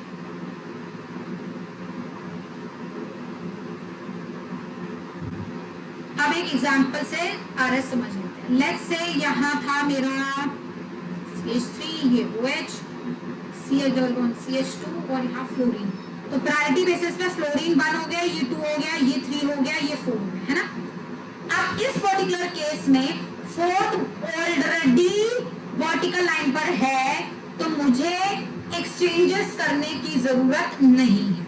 ठीक है, अगर नहीं होता तो मैं एक्सचेंज करूँ। अब आप इमेजिन करो कि फोर्थ है ही नहीं। जब फोर्थ नहीं है तो आपको 1 से 2 पे जाना और 2 से 3 पे जाना है। ठीक है, ये ध्यान रखना कि 1 से 2 आपको डायरेक्ट पहुंचना है, 1 से 3 को जंप करके 2 पे नहीं पहुंचना। मतलब जैसे अगर 1 से 2 पे जाना है तो 1 से 2 पे डायरेक्ट पहुंचे, ना कि 3 को जंप करते हुए 2 पे पहुंचे, है ना? तो 1 से 2 डायरेक्ट जानना और फोर्थ को भूल जाओ कि ये एग्जिस्ट भी कर रहा। तो ये तो एग्जिस्ट ही नहीं कर रहा, तो 1 से 2 पे डायरेक्ट, फिर 2 से 3 की तरफ, और ये ऐसे घूमे, और ये क्या हो गया? क्लॉकवाइज। मतलब ये कॉन्फ़िगरेशन क्या हो गई मेरी? R। बात क्लियर है? अब यहां पे मैंने ये प्रायोरिटीज लगा दी। तो फर्स्ट प्रायोरिटी मेरी अब कहां पर होगी? First priority would be Cl of course. Second priority मेरी कौन होगी? COH, CHO या फ्लोरीन। एटॉमिक नंबर वाइज ये कार्बन, ये फ्लोरीन। तो पहले तो फ्लोरीन के बेसिस पे चेक होगा, तो फ्लोरीन मेरा सेकंड प्रायोरिटी हो गया। इसमें आप देखते हो O आते हैं, और इसमें आप देख रहे थे तो एक जगह आपका H आ रहा था, फिर O आ रहा था। तो इसका मतलब सबसे ज्यादा पॉइंट ऑफ डिफरेंस यही मिल जाता है। तो ये वाला आपका थर्ड हो जाएगा और ये वाला आपका क्या हो जाएगा? फोर्थ हो जाएगा। अभी भी आप देखेंगे फोर्थ एग्जैक्टली वर्टिकल लाइन पर है, बट 1 से 2 डायरेक्ट जाना है तो 1 2 3 ऐसे पहुंचे और ये एंटी क्लॉकवाइज निकला, मतलब इसका कॉन्फ़िगरेशन क्या हो गया मेरे पास S। ठीक,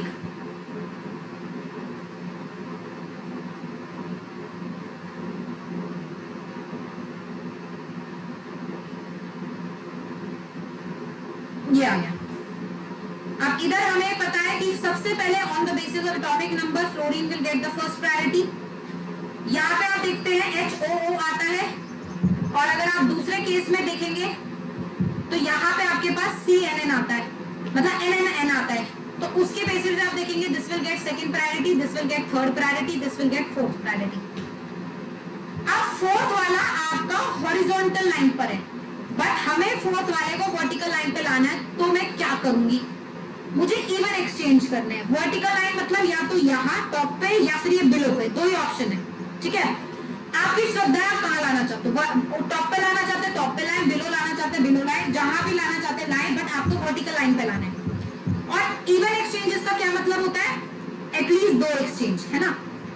तो आप क्या करोगे, जैसे लेट्स से मैंने डिसाइड करा कि मैं फोर्थ वाला नीचे लाऊंगी, तो अगर मुझे फोर्थ वाले को नीचे लाना है मतलब सेकंड ऊपर आएगा, ये एक एक्सचेंज होगा। तो मैं फर्स्ट एक्सचेंज करके दिखा रही हूँ तुम्हें, फोर्थ वाला नीचे लेकर आई, सेकंड वाला इधर ले गई, ये फर्स्ट एक्सचेंज है। तो हमें दो एक्सचेंज मिनिमम करने हैं, तो मैं सेकंड एक्सचेंज भी करूंगी।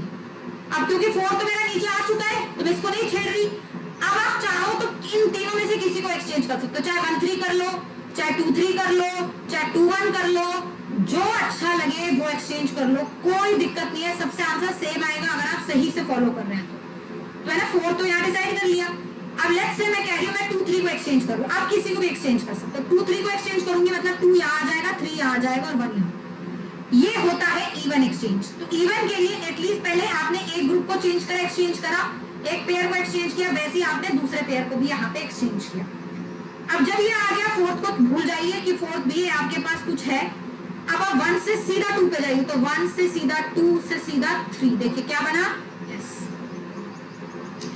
हो सकता है आपने लोअर क्लासेस में ये पढ़ा हो, मतलब लोअर क्या 11th में, कि फोर्थ को अपना हॉरिजॉन्टल पे रखे रहने दो और जो आंसर आए उससे उल्टा कर दो।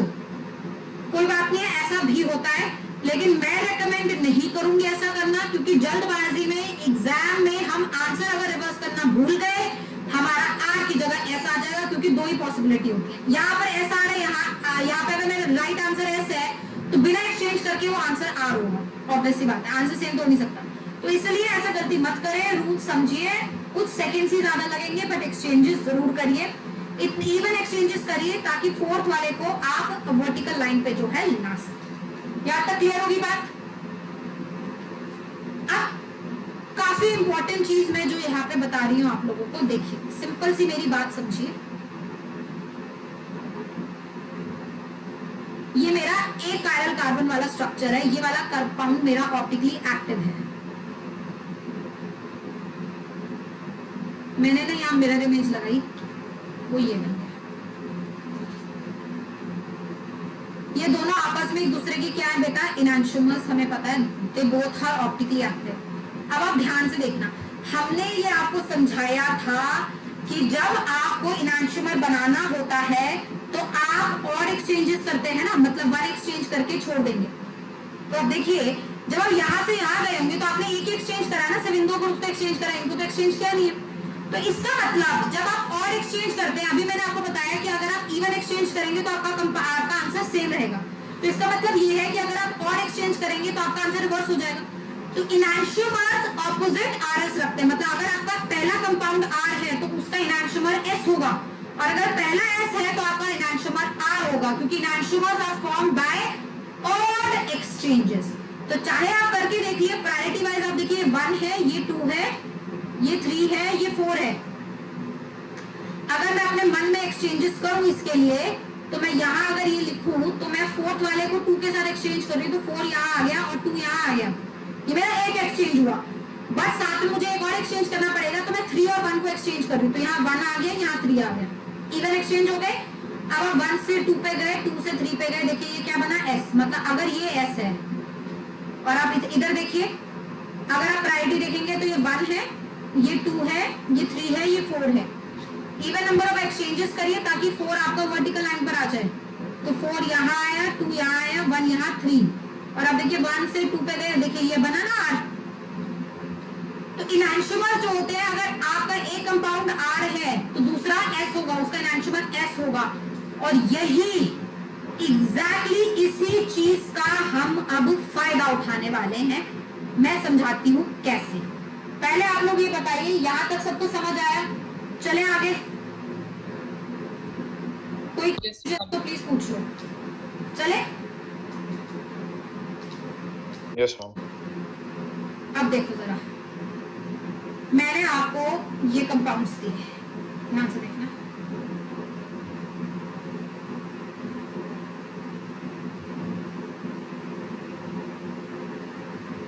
फर्स्ट कंपाउंड ये दिया,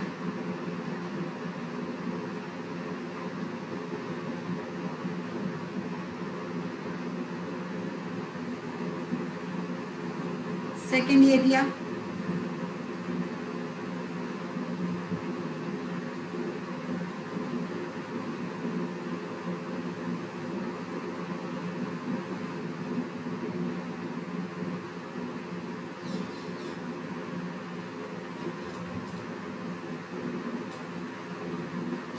थर्ड ये दिया। और मैं आपसे रिलेशनशिप पूछ रही हूँ कि इसमें कौन कौन इनैंशियोमर्स हैं, ये बताइए। कौन कौन डायस्टियोमर्स हैं, ये बताइए। और कौन कौन आइडेंटिकल है, ये बताइए। ये मेरा क्वेश्चन है कि इसमें इनैंशियोमेरिक पेयर्स कितने हैं, इनैंशियोमेरिक कौन है, इनैंशियोमर्स कौन है, डायस्टियोमर्स कौन है, आइडेंटिकल कौन है। बेटा ऐसा सवाल आता है, बहुत इंपॉर्टेंट क्वेश्चन है, इसी तरीके के सवाल आते हैं, लेकिन गलती से भी इस क्वेश्चन को अपने एक्सचेंजेस के बेसिस पे ना देख के इस तरीके के सारे क्वेश्चन को आपको RS के बेसिस पे देखना है। यही एक सॉफ्ट और इजी तरीका है इन क्वेश्चंस को एक ही बार में सही करने का, ठीक है। इन क्वेश्चंस को कभी भी आप मिरर इमेज बना रहे हैं, चेक कर रहे हैं कि इसकी मिरर इमेज है या नहीं है, ठीक है। आप चेक करें कि ये कैसा है, ऐसे से अगर आप चेक करते रहोगे आप किसी कंक्लूजन तक नहीं पहुंचोगे, और पहुंचोगे तो गलत पहुंचोगे। कोई भी क्वेश्चन इनैंशियोमर्स बताने को आता है, डायस्टियोमर्स बताने को आता है, या आइडेंटिकल बताने को आता है, तो आप उसके लिए RS की सहायता लेंगे। जैसे कि अभी हम इन सब का RS निकाल रहे हैं, ठीक है। ये कायरल कार्बन है, ये कायरल कार्बन है, R और S हर कायरल कार्बन पे देखा जाता है। मतलब इसका भी RS पता करूंगी, इसका भी पता करूंगी, इधर भी इन दोनों का पता करूंगी, इधर भी इन दोनों का। पहला काम। दूसरा काम ये याद रखूंगी कि अगर इनैंशियोमर्स होते हैं तो R किस में बदल जाता है, S में, मतलब टोटल इन्वर्जन होती है, टोटली एकदम इन्वर्ट होती है कॉन्फ़िगरेशन। तो अगर आपके पास दो कायरल कार्बन है, सोचो लेट्स से दोनों RR हैं, तो इसका इनैंशियोमर जो होगा वो दोनों SS होगा। क्यों? क्योंकि जब आप मिरर लगाओगे बीच में तो टोटली दोनों कार्बन क्या होंगे, इन्वर्ट होंगे। तो अगर RR आपका SS में बदलता है, मतलब दोनों के कंपाउंड्स के बीच का रिलेशनशिप किसका है, इनैंशियोमर्स का।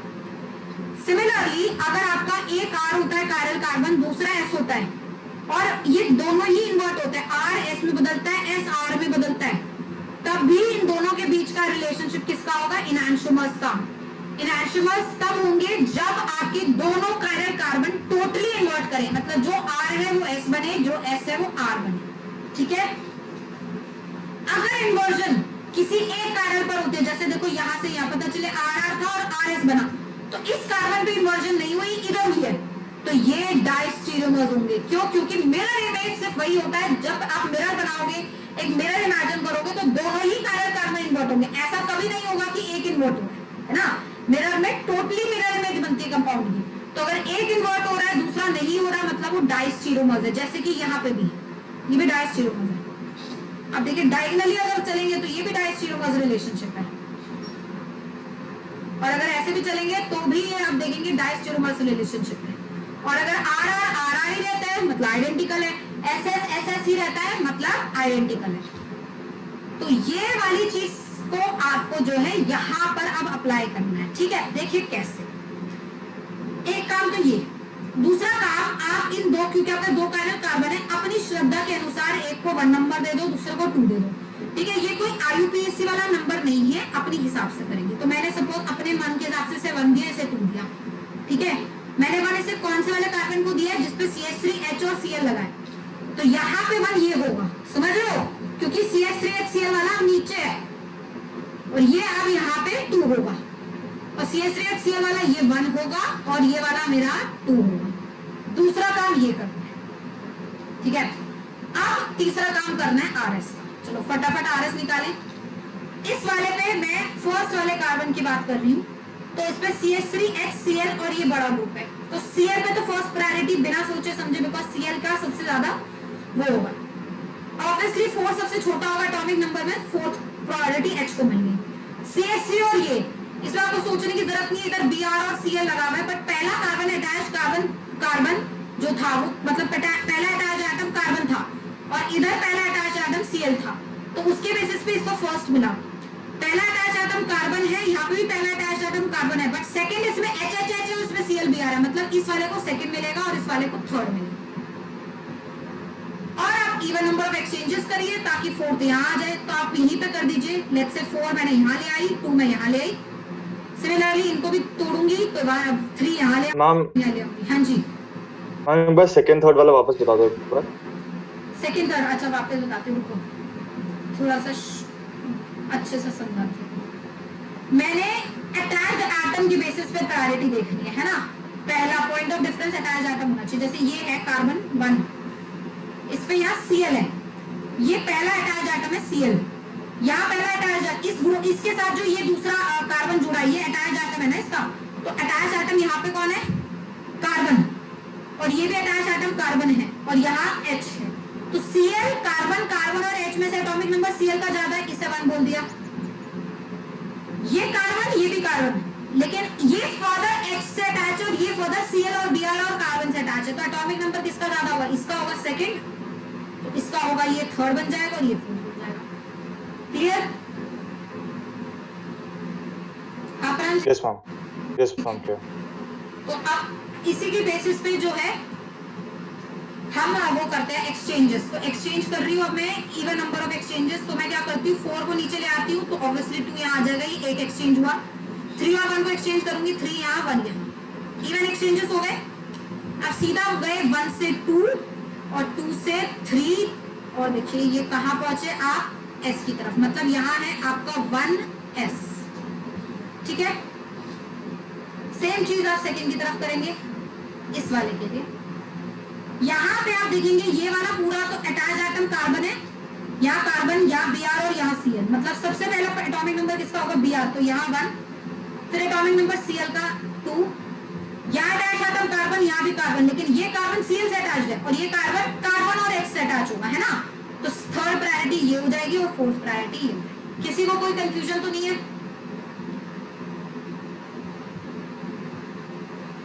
तो अब इधर आप देखोगे फोर्थ ऑलरेडी वर्टिकल लाइन में, तो टेंशन नहीं है, 1 से गए 2, 2 से गए 3 R, तो मतलब ये 1s है और 2R है, तो 1s 2R। अब इसको इसी तरीके से यहाँ लिख लो, 1s 2R, ठीक है।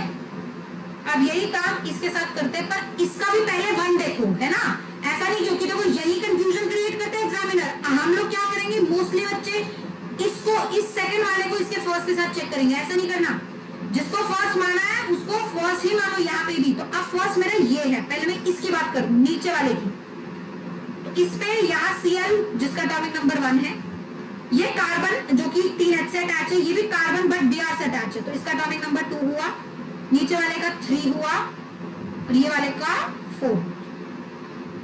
फोर्थ हॉरिजॉन्टल लाइन पे एक्सचेंजेस करने पड़ेंगे, चलो करते हैं। 4 को ले आए यहाँ, 3 को ले आए यहाँ, फिर 1 को ले आए यहाँ, 2 को ले आए यहाँ। अब सीधा गए 1 से 2 पे और 2 से 3 पे, देखो क्या आया R, तो यहाँ बना 1 पे R, ठीक है।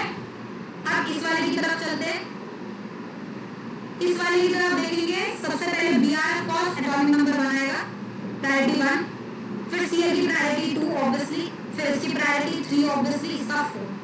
आपका वर्टिकल लाइन पे टेंशन नहीं है, 1 से सीधा गए 2 पे, आप नीचे से घूमेंगे ऊपर से घूमेंगे, क्योंकि 3 को क्रॉस करके नहीं जाना, तो 1 से गए 2, 2 से गए 3, ये क्या बना बेटा S, तो यहाँ है 2s, ठीक। थर्ड के साथ भी करके देखते हैं एक बार। इसका भी पहला 1 देखेंगे, फिर हम जो है इसका दूसरा वाला देखेंगे।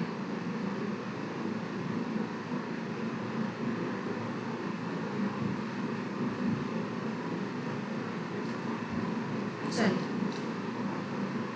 यहाँ पे 1 ये है, इसके बेसिस पे देखिए Cl will get the first priority obviously, H will get the fourth priority, this entire group will get the second priority, this will get the third priority। Exchanges करने पड़ेंगे। चलिए 4 को 2 के साथ कर देते हैं, 1 को 3 के साथ कर देते हैं। अब सीधा 1 से जाएंगे 2 पे, तो 1 से गए 2, 2 से गए 3, क्या आया बेटा R, तो यहाँ आया 1 R। और इस सेकेंड वाले की देखेंगे तो Br will get the first priority, Cl will get the second priority, this entire group will get the third priority and this will get the fourth priority। फिर एक्सचेंजेस करने पड़ेंगे क्योंकि 4 आपका यहाँ पर है, तो 4 को 2 के साथ किया, 1 को 3 के साथ किया। अरे वाह, 1 से चलो 2, 2 से चलो 3, क्या बना R, 2 भी है R। अब आता है रियल काम। अब आप देखिए क्या करें, आप सब जगह लिख लीजिए। आपका जो फर्स्ट स्ट्रक्चर है वो है, आप 1 और 2 के सीक्वेंस में लिखिए ऐसा। सेकंड स्ट्रक्चर 1 इसका R है तो RS, और थर्ड स्ट्रक्चर देखिए 1 वाला कौन सा है R और 2 वाला कौन सा है R। अब रिलेशनशिप समझ पा रहे हैं कि यहाँ से जब यहाँ है टोटल इन्वर्जन मतलब 1 और 2 एक दूसरे के क्या है इनैक्शोमर्स, वहीं पे 2 से 3 पे है एक इन्वर्जन मतलब 2 और 3 एक दूसरे के क्या है डाइस्टीरियोमर्स। 1 और 3 भी आप अगर चेक करोगे तो ये भी क्या निकलेंगे डाइस्टीरियोमर्स। तो इनैक्शोमर्स मेरे कौन हुए 1 और 2, और डाइस्टीरियोमर्स मेरे कौन हुए 1 and 3 and 2 and 3। These are my diastereomers। Do I have any identical compound here? No। Now, how many of you have understood this very clearly and smoothly? बेटा नहीं समझ आया तो शर्माने की जरूरत नहीं है, बोल तो मैं समझा दूंगी, ये नहीं समझ आएगा काम नहीं चल पाएगा।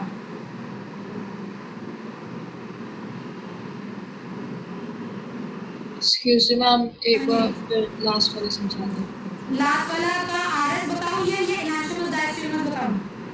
मैम आरएस वाला बताते हैं।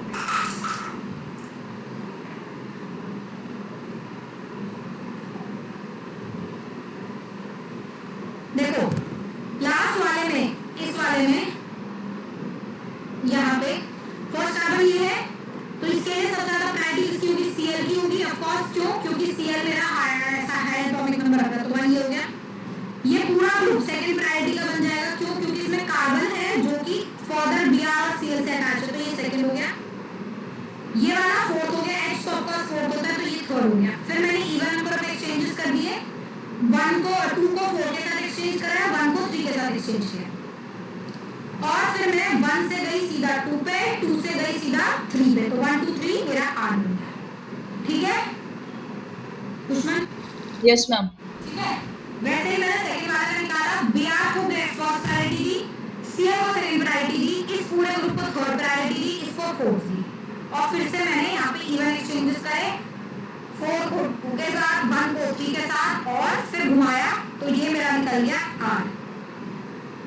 ठीक है, और मुझे एक ही चीज देखनी है कि अगर टोटल इन्वर्जन हो रही है तो इनैक्शोमर, और अगर टोटल इन्वर्जन नहीं हो रही, एक पे इन्वर्जन हो रही है तो डाइस्टीरियोमर, और इन्वर्जन हो ही नहीं रही है तो आइडेंटिकल। सबको क्लियर है? रिमूव कर दूं मैं यहाँ पे? तो मैम हाँ जी हाँ जी मैम जैसे एक बार बस सेकंड स्ट्रक्चर की नंबरिंग एक्सप्लेन कर दीजिए फिर से। सेकंड स्ट्रक्चर में ये देखो, ये पहले डिसाइड करो कि भाई देखो मैंने 1 उस कार्बन को माना है जिसपे CH3H और Cl है, तो ये वाला वो कायरल कार्बन है, ये वाला वो कायरल कार्बन है जिसपे HCl और CH3 है, तो ये मेरा 1 हुआ, और यहाँ पे भी ClH जहाँ लगा है वो मेरा कायरल कार्बन 1 हुआ, तो ये मेरा कायरल कार्बन 2 हुआ। तो 1 वाले को पहले अगर मैं देखूं तो Cl will get the first priority, this entire thing will get the second priority, CH3 will get the third priority and H will get the fourth priority. बात सही है असमी? Yes ma'am. और सेम चीज है इस सेकंड के बाद, इसमें जो आप गलती कर सकते हो, जो आपने मतलब जो 90% बच्चा गलती करता है वो ये है कि वो किसी को और मान लेता है, ये ध्यान नहीं देता और फिर क्या करते हैं वो, ये 1s आया, यहाँ पे ये s आया, ये यहाँ पे 2 r है, यहाँ पे इसको अगर मैं 2 मानूं तो यहाँ तो मेरा तो 1 और 2 फिर आइडेंटिकल बन जाएगा, जबकि मेरा 1 और 2 क्या है, इनएक्टिवस है ना। बच्चे ने गलती क्या करी है, उसने इसका नाम 1 माना है, वो यहाँ पे 1 होना चाहिए, मतलब इसके मान को इसके मान के साथ कंपेयर करोगे, ऐसा नहीं कि आपने इसका पहला कार्बन तो इसका भी यही देखेंगे, नहीं, आपको ग्रुप की बेसिस पे चेक करना है कि जो कार्बन में यहाँ 1 मान दी वही कार्बन यहाँ पे भी सेम होना चाहिए, उसी सेम कार्बन को सब जगह आप जो है कंपेयर करो। समझ पाए मेरी बात?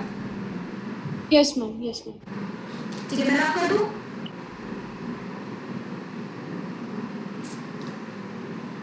अब यही RS को मैं इस्तेमाल करूंगी to convert wedge dash to Fischer और वाइस वर्सा, टू फिशर और वाइस वर्सा। मतलब ऐसे सवाल भी आ जाते हैं कभी कभी, जैसे कि मैंने आपको बना के दे दिया ये फ्लोरीन क्लोरीन ब्रोमीन आयोडीन, मैं बोलूं draw it's correct veg dash, draw it's correct veg dash configuration, इसका सबसे सही वेज डैश कौन सा होगा, मतलब वेज डैश में कौन वेज पे लगेगा कौन डैश पे लगेगा, ये भी तो सोचना होगा ना, इसका वेज डैश सही क्या होगा। तो आप बस ये समझिए कि आप अगर फिशर से वेज डैश में जा रहे हैं तो आपका कंपाउंड तो सेम है, उसकी स्टीरियोकेमिस्ट्री तो सेम रहनी चाहिए, मतलब अगर वो फिशर में R है तो वो सारा वेज डैश जिसमें इसका कॉन्फ़िगरेशन R ही रहे वही इसका सही रिप्रेजेंटेशन होगा। अगर ये वेज डैश में जाने में R का S बना या इसका R बना, मतलब वो चीज सही नहीं है, क्यों? क्योंकि मैं सिर्फ कंपाउंड का ऑप्टिकल रोटेशन चेंज नहीं कर सकती, मुझे सिर्फ कंपाउंड का स्ट्रक्चर का रिप्रेजेंटेशन चेंज करना है ना। तो अब आप क्या करोगे, सबसे पहले ये जो आपको फिशर दे रखा है इसका आप RS निकालो, तो 1 ये, सेकंड प्रायोरिटी ये, थर्ड प्रायोरिटी ये, फोर्थ ये, फोर्थ में ऑलरेडी इस पर है, टेंशन नहीं है, तो 1 से गए 2, 2 से गए 3, S आया, मतलब मुझे एक ऐसा वेज डैश ड्रॉ करना है जो कि S हो, समझ रहे हो। तो लेट्स से मैं इसका करेक्ट वेज डैश यहाँ ड्रॉ करना चाहती हूँ, ठीक है, ध्यान से सुनना, मैंने क्या बोला था, फोर्थ प्रायोरिटी वाले को या तो वर्टिकल पे रखो या तो डैश में रखो, तो बिना सोचे समझे फोर्थ को तो यहाँ पर रख दो। अब इसको इस तरीके से रखो कि जब आप 1 से 2 पे जाओ, 2 से 3 पे जाओ तो एंटी क्लॉकवाइज घूमे, क्योंकि ये ऐसा है ना, तो 1 2 3 को ऐसे अरेंज करो, जब आप 1 से 2 और 3 पे जाओ इग्नोरिंग 4 तो वो ऐसा है। तो अगर मैं 1 से 2 यहाँ 1 रखती हूँ, यहाँ 2 रखती हूँ, यहाँ 3 रखती हूँ, 1 2 और 3, तो 1 2 3 देखिए S बन रहा है, तो अब यही करेंगे, 1 यहाँ वाला यहाँ रखेंगे, 2 वाला यहाँ रखेंगे और 3 वाला यहाँ रखेंगे। देखिए ये S आया, मतलब इसका फिश वेज डैश कौन सा हो सकता है, this can be taken equivalent to this वाला वेज डैश,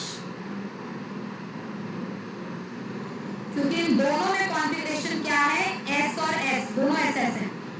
अब जरूरी तो नहीं यही हो सकता है कुछ और बना दे, तो आप देखो S ही रखना है ना, तो अगर मैं इसमें इवन नंबर ऑफ एक्सचेंजेस करूं तो भी S ही रहेगा, तो ऐसा कुछ भी मैं बना सकती हूँ, ऑप्शन में हो सकता है आप में से इनमें से कुछ मिल जाए, इवन एक्सचेंजेस कर देते हैं, I को यहाँ कर देते हैं, F को यहाँ कर देते हैं, Cl को यहाँ, Br को यहाँ, ये भी ऐसी है, ये भी सही हो सकता है, कोई और इवन एक्सचेंजेस भी कर सकते हैं श्रद्धा के अनुसार, कोई बड़ी बात नहीं है, Br इधर कर देती हूँ, I इधर कर देती हूँ, एक एक्सचेंज, Cl इधर, F इधर, ये भी हो सकता है, और भी कुछ कर सकती हूँ, बस आप ये देखते रहिए, बहुत सारे बन सकते हैं, बस इवन एक्सचेंजेस करते चलिए। मेरा मन कर रहा है आप इन दोनों को एक्सचेंज करने का, तो I इधर कर देती हूँ, F इधर कर देती हूँ, और Br इधर, Cl इधर और Br इधर, ये भी हो सकता है, और ऐसे करते करते बहुत सारे आप बना सकते हो, ठीक है। तो अगर आपके पास ऐसा कोई क्वेश्चन आता है तो आपके पास 4 ऑप्शन होंगे, तो आप सबसे पहले जो सवाल में दिया है उसका RS निकालो, और जो 4 दे रखे हैं उनका RS निकालो। अगर इसका कॉन्फ़िगरेशन उन चारों में से जिसके साथ मैच कर रहा है वही उसका सही वेज डैश होगा। ये बात कितनों को समझ आ गई? मैम नहीं समझा मैं, मैम मेरे को तो पहली बात यही समझ में नहीं आया, क्योंकि फिशर तो एक 2 डायमेंशनल रिप्रेजेंटेशन है, और वेज डैश एक 3 डायमेंशनल रिप्रेजेंटेशन है, तो फिर आप उसके ओरिएंटेशंस को कंपेयर कैसे कर सकते हो? ऐसे कंपेयर करती हूँ मैं ओरिएंटेशन को, देखो 2D और 3D तो रिप्रेजेंटेशन है ना, मॉलिक्यूल तो एक ही है ना। मैं वेज डैश से फिशर बना सकती हूँ, फिशर से वेज डैश बना सकती हूँ। कैसे? आप इसको देखो, जब मैं ये 4 वाले को इग्नोर कर रही हूँ और इन तीनों को देख रही हूँ, तो isn't it this 3 will be in one plane? आप इन तीनों को एक प्लेन में कंसीडर कर सकते हो ना, समझ रहे मेरी बात को? हम बट सीएल तो उस प्लेन में थोड़ी होगा, सीएल तो मैं दिखाती हूँ, मेरी वीडियो देखना। हाँ, अब आप लोग मेरे को ध्यान से सुनिए। इमेजिन आप नजरें इस पे रखिएगा, स्ट्रक्चर पे रखिएगा और हाथ में कैसे घुमा रही हूँ वो आप मेरे को देखिएगा। ये सीएल हम लोग क्या करते हैं, ध्यान रखना। अगर मेरे पास कोई वेज डैश कॉन्फ़िगरेशन होता है तो दो ग्रुप तो एक प्लेन में होते हैं जिसको मैं डंडे से रिप्रेजेंट करती हूँ, एक अबव द प्लेन होता है जिसको मैं वेज से रिप्रेजेंट करती हूँ, और एक डैश होता है जो बिलो द प्लेन होता है जिससे मैं रिप्रेजेंट करती हूँ मतलब डैश से, है ना, मतलब पीछे की तरफ। तो लेट्स से ये मेरा हाथ जो है ये प्लेन है, तो इस प्लेन में जो भी ग्रुप्स होंगे उन्हें मैं लाइन से रिप्रेजेंट करूंगी। मेरी तरफ जो भी पॉइंटिंग ग्रुप होगा वो वेज से रिप्रेजेंट होगा, और जो यहाँ पीछे की तरफ पॉइंटिंग होगा उसे मैं डैश से रिप्रेजेंट करूंगी। ये तो ठीक है। मैं अगर वेज डैश को फिशर में लेके जाती तो मैं क्या करती हूँ, मेरी तरफ जो पॉइंटिंग ग्रुप है उसे पकड़ती हूँ, ठीक, और एक ग्रुप वो पकड़ती हूँ जो प्लेन में। तो मेरी तरफ जो पॉइंटिंग है उसको पकड़ा, उसको प्लेन वाले से पकड़ा और इसको इस तरीके से रोटेट करा कि डैश वाला मेरी नजरों से दूर चला जाए। तो डैश तो पहली बात मेरे से दूर है ही, और मैं इसको पकड़ के ऐसे करूंगी। जैसे आप इस स्ट्रक्चर को देखिए, बोर्ड पे देखिए, सीएल मेरी तरफ है, बीआर ऑन द प्लेन है, आईडी ऑन द प्लेन है और एफ पीछे की तरफ है। तो मैं इस स्ट्रक्चर में सीएल को होल्ड करूंगी और बीआर को होल्ड करूंगी, एक इन प्लेन वाला और एक मेरी तरफ वाला, ठीक है। और इस स्ट्रक्चर को ऐसे घुमाऊंगी कि एफ मेरी नजरों से दूर चला जाए, तो मैं ऐसे घुमाऊंगी, ठीक है, ऐसे। तो जब मैं ऐसे घुमाऊंगी तो आप देखिए एफ मुझसे दूर जा रहा है, ये एकदम मेरे पीछे आ गया ना। फिर मैं स्ट्रक्चर को पकड़ के ऐसे करूंगी, मतलब अब मैं इस स्ट्रक्चर को, जब मैंने एफ को दूर कर दिया तो मैंने इस स्ट्रक्चर को रोटेट करके ऐसे बना दिया कि आई मेरे को दिख रहा है, बीआर मैंने पकड़ रखा ऑफकोर्स वो भी मुझे दिख रहा है, सीएल भी मैंने होल्ड कर रखा तो वो भी मुझे दिख रहा है।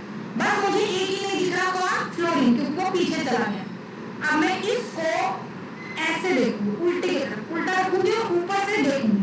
तो जब मैं ऊपर से देखूंगी तो मुझे क्या नजर आएगा, ये सोचना है। तो आप इमेजिन करो इस स्ट्रक्चर में सीएल को पकड़ा हुआ है और उल्टा देख रहे हैं, तो आप उल्टा जब देखोगे तो फ्लोरीन जो पीछे की तरफ था, लेकिन जब आप उल्टा देखोगे तो फ्लोरीन ऐसे नीचे आ जाएगा। तो आई ऊपर दिखेगा, फ्लोरीन नीचे दिखेगा, बीआर इधर दिखेगा, सीएल इधर दिखेगा। ये होता है रियल तरीका वेज डैश को फिशर में कन्वर्ट करने का। आप इन्हें पकड़ के इस तरीके से विजुलाइज करते हो कि एग्जैक्ट 2 डायमेंशन में तो नहीं आएंगे, बट 2 डायमेंशन जैसा बिहेव करेंगे। क्योंकि आप ये जो फिशर बनाते हो ना, इसकी जो वर्टिकल लाइंस होती है ये दोनों डैश होती हैं, और जो ये हॉरिजॉन्टल लाइंस होती है दोनों वेज होती हैं। ऑब्वियसली ऐसा कैसे हो सकता है, मैं ऐसे विजुलाइज कर रही हूँ कि मैंने तोड़ मरोड़ के उसको इस तरीके से विजुलाइज करा है कि 2 ग्रुप मुझे दिखे और 2 ग्रुप मेरी नजरों से दूर रहे। तो इस पर्टिकुलर केस में ये जो मैंने वेज डैश यहाँ बना रखा है, इस केस में सीएल और बीआर, वो मुझे जब मैं ऐसे करके देखूंगी, आप सोचो अपने आप से करके देखो एक बार, सीएल ये पकड़ रखा, बीआर ये पकड़ रखा, आयोडीन ऊपर है, फ्लोरीन पीछे की तरफ है। मैंने ऐसे घुमाया, आयोडीन मुझे दिख रहा है, बीआर दिख रहा है, सीएल मुझे दिख रहा है, फ्लोरीन नहीं दिख रहा, फ्लोरीन पीछे चला गया है। फिर मैंने ऐसे कर दिया उसे, तो जब मैंने ऐसे करा तो फ्लोरीन भी नीचे की तरफ दिख रहा है, आयोडीन भी दिख रहा है, बीआर इधर दिख रहा है, एफ इधर दिख रहा है। That is how we draw this, right. तो इसलिए क्योंकि हम एक्चुअली में रियलिटी में फिशर से ही वेज डैश लाते हैं। वेज डैश असली कॉन्फ़िगरेशन तो हो नहीं सकती, क्यों? क्योंकि वो 2D और सारे स्ट्रक्चर तो 3D होते हैं, हम जबरदस्ती बनाते हैं, इसलिए उनकी कॉन्फ़िगरेशंस को हम कंपेयर कर सकते हैं, क्योंकि वो मैंने किसी रियल स्ट्रक्चर से खुद बनाए हैं, है ना, पहली चीज। दूसरी चीज, सपोज मैं यही तरीका तुम्हें सिखाऊं तो तुम अगर एग्जाम में ये तरीका करने लगे, इसको पकड़ा है, मोबाइल पर देखा तो तुम पागल हो जाओगे, और जो तुम्हें देख रहा होगा ये पागल हो गया आदमी, ये क्या कर रहा है एग्जाम में, ऐसे पकड़ के घुमा के ऐसे थोड़ी हम लोग देख सकते हैं। तो इसीलिए हम लोग RS यूज करते हैं, क्योंकि जो भी मेरा मॉलिक्यूल है उसका RS उसके वेज डैश में और फिशर में अबाउट द मतलब आप इग्नोर करो, अपने से दूर लेके जा रही हूँ। और वही काम मैंने यहाँ पे भी लिखा कि मैं RS ऐसे डिसाइड कर रही हूँ कि फोर्थ वाला डैश पर है जो मुझसे दूर होता है, या फिर वर्टिकल लाइन पर है, क्योंकि फिशर में वर्टिकल लाइन ही डैश है ना। तो फिशर में भी मैं उसे डैश पर ही ला रही हूँ और वेज डैश में भी उसे डैश भी रख रही हूँ। मतलब RS चाहे वेज डैश में देखो चाहे फिशर में देखो वो सेम ही आएगा, क्योंकि वही रियल मॉलिक्यूल का RS होगा। इसलिए मैं दोनों को जो है आपस में कंपेयर कर सकती हूँ। समझ आई बात प्रांजल को थोड़ी बहुत? यस मैम, बट हम ये तो मैं समझ गया कि जो क्या बोलते हैं जो वर्टिकल लाइन में रहेगा वो डैश में आ जाएगा, हाँ ठीक है।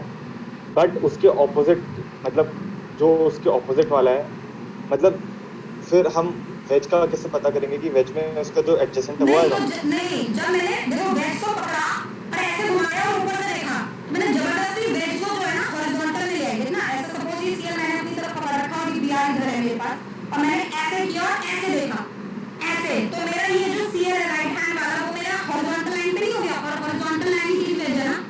तो तू जबरदस्ती क्या कर रहा है, जो ये इन प्लेन वाले हैं इनको वेज अटैच कर, that is what you are doing. तो हॉरिजॉन्टल लाइन पे जो भी आएंगे वो वेज वाले होंगे, मतलब एक्चुअली वो वेज नहीं होंगे, वो होंगे जो तुझे डायरेक्टली दिख रहे हैं, जो तेरे से पास में है, और जो वर्टिकल लाइन पे है वो होंगे जो तेरे से दूर है। बस ये सी बात है। और इसको जब तू देखेगा, सपोज मेरे पास 4 पेन नहीं है, बट अगर मैं वैसी ऐसे बनाऊं एक टेट्राहेड्रल इमेजिन करूं, तो मैं जहां से देखती हूँ मैं एक टाइम पे 3 देख सकती हूँ ना। अगर मैं किसी भी एंगल से देखूं टेट्राहेड्रल में, सोचो तो मैं अगर एक पॉइंट से देखूंगी मैं 3 ही देख पाऊंगी। कौन 3? 2 लाइन वाले जो सॉलिड लाइन पर है और एक वेज वाला, सिर्फ मैं यही देख सकती है ना। तो ये वेज डैश में भी आप एट अ टाइम 3 देख सकते हो, और यही काम आप फिशर में कर रहे हो, आप एट अ टाइम 3 देख पा रहे हो।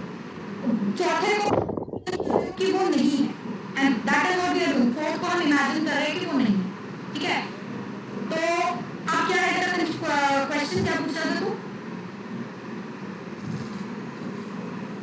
मैम मैं वही पूछ रहा था कि मतलब यही था डाउट कि मतलब ये तो समझ गया कि वर्टिकल लाइन पे जो है वो वेज बन जाएगा, बट फिर हॉरिजॉन्टल लाइन पे जो है वो, और जो वर्टिकल लाइन पे डैश बन जाएगा। हाँ ठीक है, बस ये है। और इसलिए मैं आर और एस को कंपेयर कर सकती हूँ इन दोनों में कॉन्फ़िगरेशन में, क्योंकि ये दोनों एक दूसरे मतलब मैंने वेज डैश से ही फिशर बनाया और फिशर से फिर मैं वेज डैश भी बना सकती हूँ, दोनों इंटर कन्वर्टेबल है मेरे, ठीक है। बस आपको ये देखना है कि जो कॉन्फ़िगरेशन फिशर में आ रही है एग्जैक्टली सेम कॉन्फ़िगरेशन उसकी वेज डैश में आनी चाहिए, वही उसका सही वेज डैश वाला प्रोजेक्शन हो, ठीक है।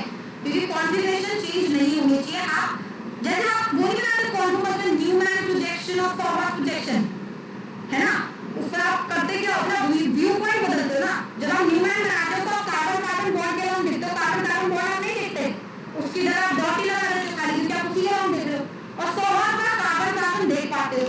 जब मैं फॉरवर्ड और न्यूमैन बना रही हूँ कंपाउंड मेरा सेम है, आरएस सेम ही रहेगा, सब कुछ सेम रहेगा, बस देखने का नजरिया बदल गया है। तो यही काम वेज डैश में और फिशर में, कि मैं वेज डैश और फिशर में सिर्फ नजरिए की बात करी, मेरा नजरिया बदल रहा है, बट मेरे कंपाउंड की कॉन्फ़िगरेशन, कंपाउंड का नेचर, कंपाउंड की ऑप्टिकल एक्टिविटी कुछ भी चेंज नहीं होनी। और यही अब मैं ऑप्टिकल एक्टिविटी उसकी मेजर नहीं कर सकती क्योंकि मुझे लैब में जाना पड़ेगा, तो मैं एक ही चीज उससे मेजर कर सकती हूँ, वो है उसका नाम, है ना। जैसे एक और अच्छा एग्जांपल मेरे ध्यान में आया तुम्हें समझाने के लिए। मैम एक मिनट, एक एग्जांपल और देती हूँ। जैसे सपोज एक तुम नॉमेनक्लेचर करते हो, है ना, तो कभी-कभी ऐसा होता है ना कि जैसे ऐसे कुछ मैंने बना दिया तो आप इसको एज अ लॉन्ग चेन ले लेते हो, है ना। कभी-कभी ऐसा होता है कि आपके पास यहाँ 2 कार्बन है, तो चाहे आप इसको लॉन्ग चेन लो, चाहे आप इसको लॉन्ग चेन लो, तो आप बोलोगे नहीं नाम सेम आएगा, नाम तो सेम आएगा ना, चाहे आप इसको लॉन्ग चेन लो चाहे इसको लॉन्ग चेन लो, क्योंकि टर्मिनल पे इस टर्मिनल पे चाहे ये ग्रुप लगा है चाहे ये ग्रुप लगा है, आप कहीं से भी नाम दोगे सेम है, एग्जैक्टली वही है। आर और एस कंपाउंड का नाम है, ठीक है।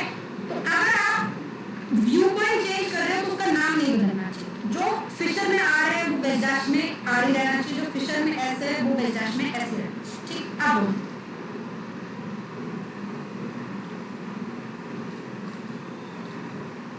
अभी भी कोई कंफ्यूजन किसी को?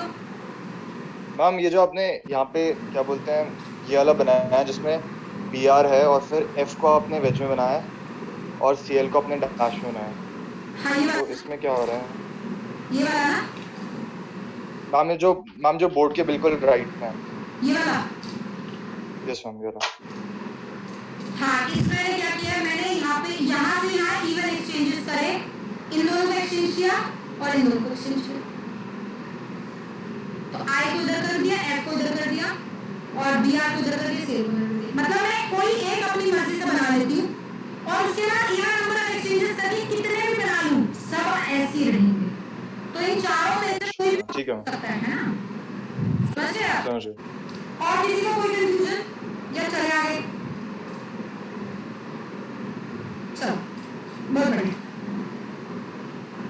वैसे मुझे ऐसा लग रहा है कि तुम लोगों के वीडियो एक और बार दोबारा देखना चाहिए, जब वीडियो अपलोड करूँ तो और अच्छे से क्लियर समझ आएगा, ठीक है? आयत मुझे समझ आ गया, मुझे एनान्टोमर्स पहचानना, डायस्टेरोमर्स पहचानना, फिशर को वेंजाक्स में बदलना, चीजें समझ आ गई। एक और इम्पोर्टेंट चीज आज जो मैं समझा रही हूँ वो क्या है, सुनिए। वो है सबसे पहले रेसमिक मिक्सचर क्या होता है।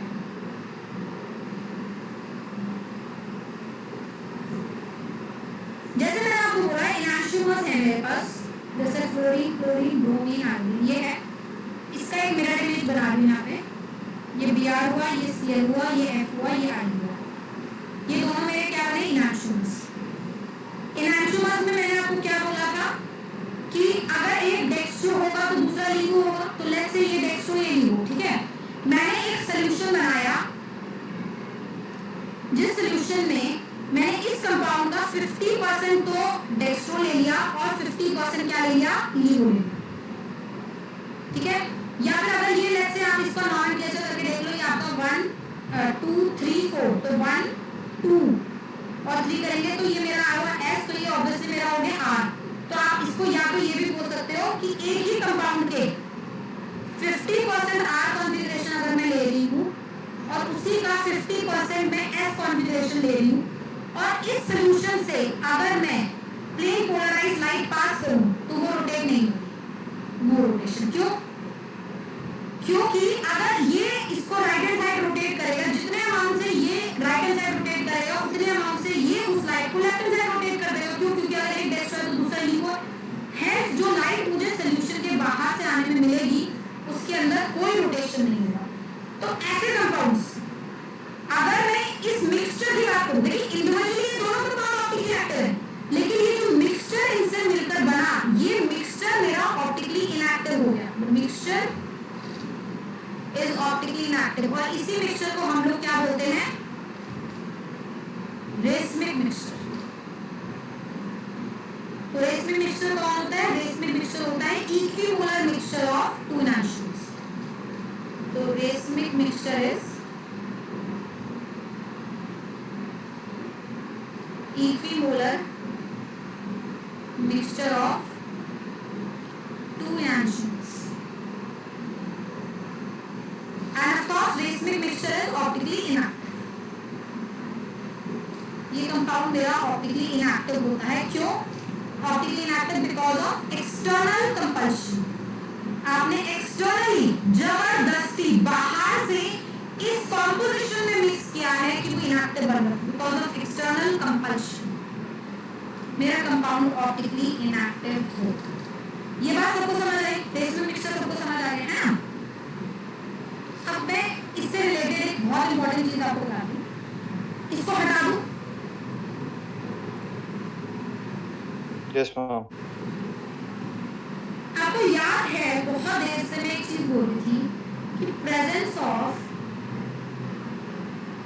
1 chiral carbon makes a compound 100% optically active, makes a compound 100% optically active। वो हमारा कंपाउंड 100% ऑप्टिकली एक्टिव बन जाता है ना? ये तो ट्रू है स्टेटमेंट, ये तो हम काफी देर से डिस्कस कर रहे हैं। मैं कई बार बोल चुकी हूँ यहाँ पे कि सिर्फ कायरल कार्बन, कायरल सेंटर नहीं है ना? क्यों? क्योंकि अगर मैं यहाँ कायरल सेंटर लिखूं मतलब presence of 1 chiral center compound 100% optically active, ये false statement, this is false. अब व्हाई इज दिस फॉल्स, ये गलत क्यों है? ये इसलिए गलत है क्योंकि आप इस वाले नाइट्रोजन को याद करिए जो कि R3 है, ये हमने डिस्कस किया था, ये एक कायरल सेंटर है, ये सबको याद है।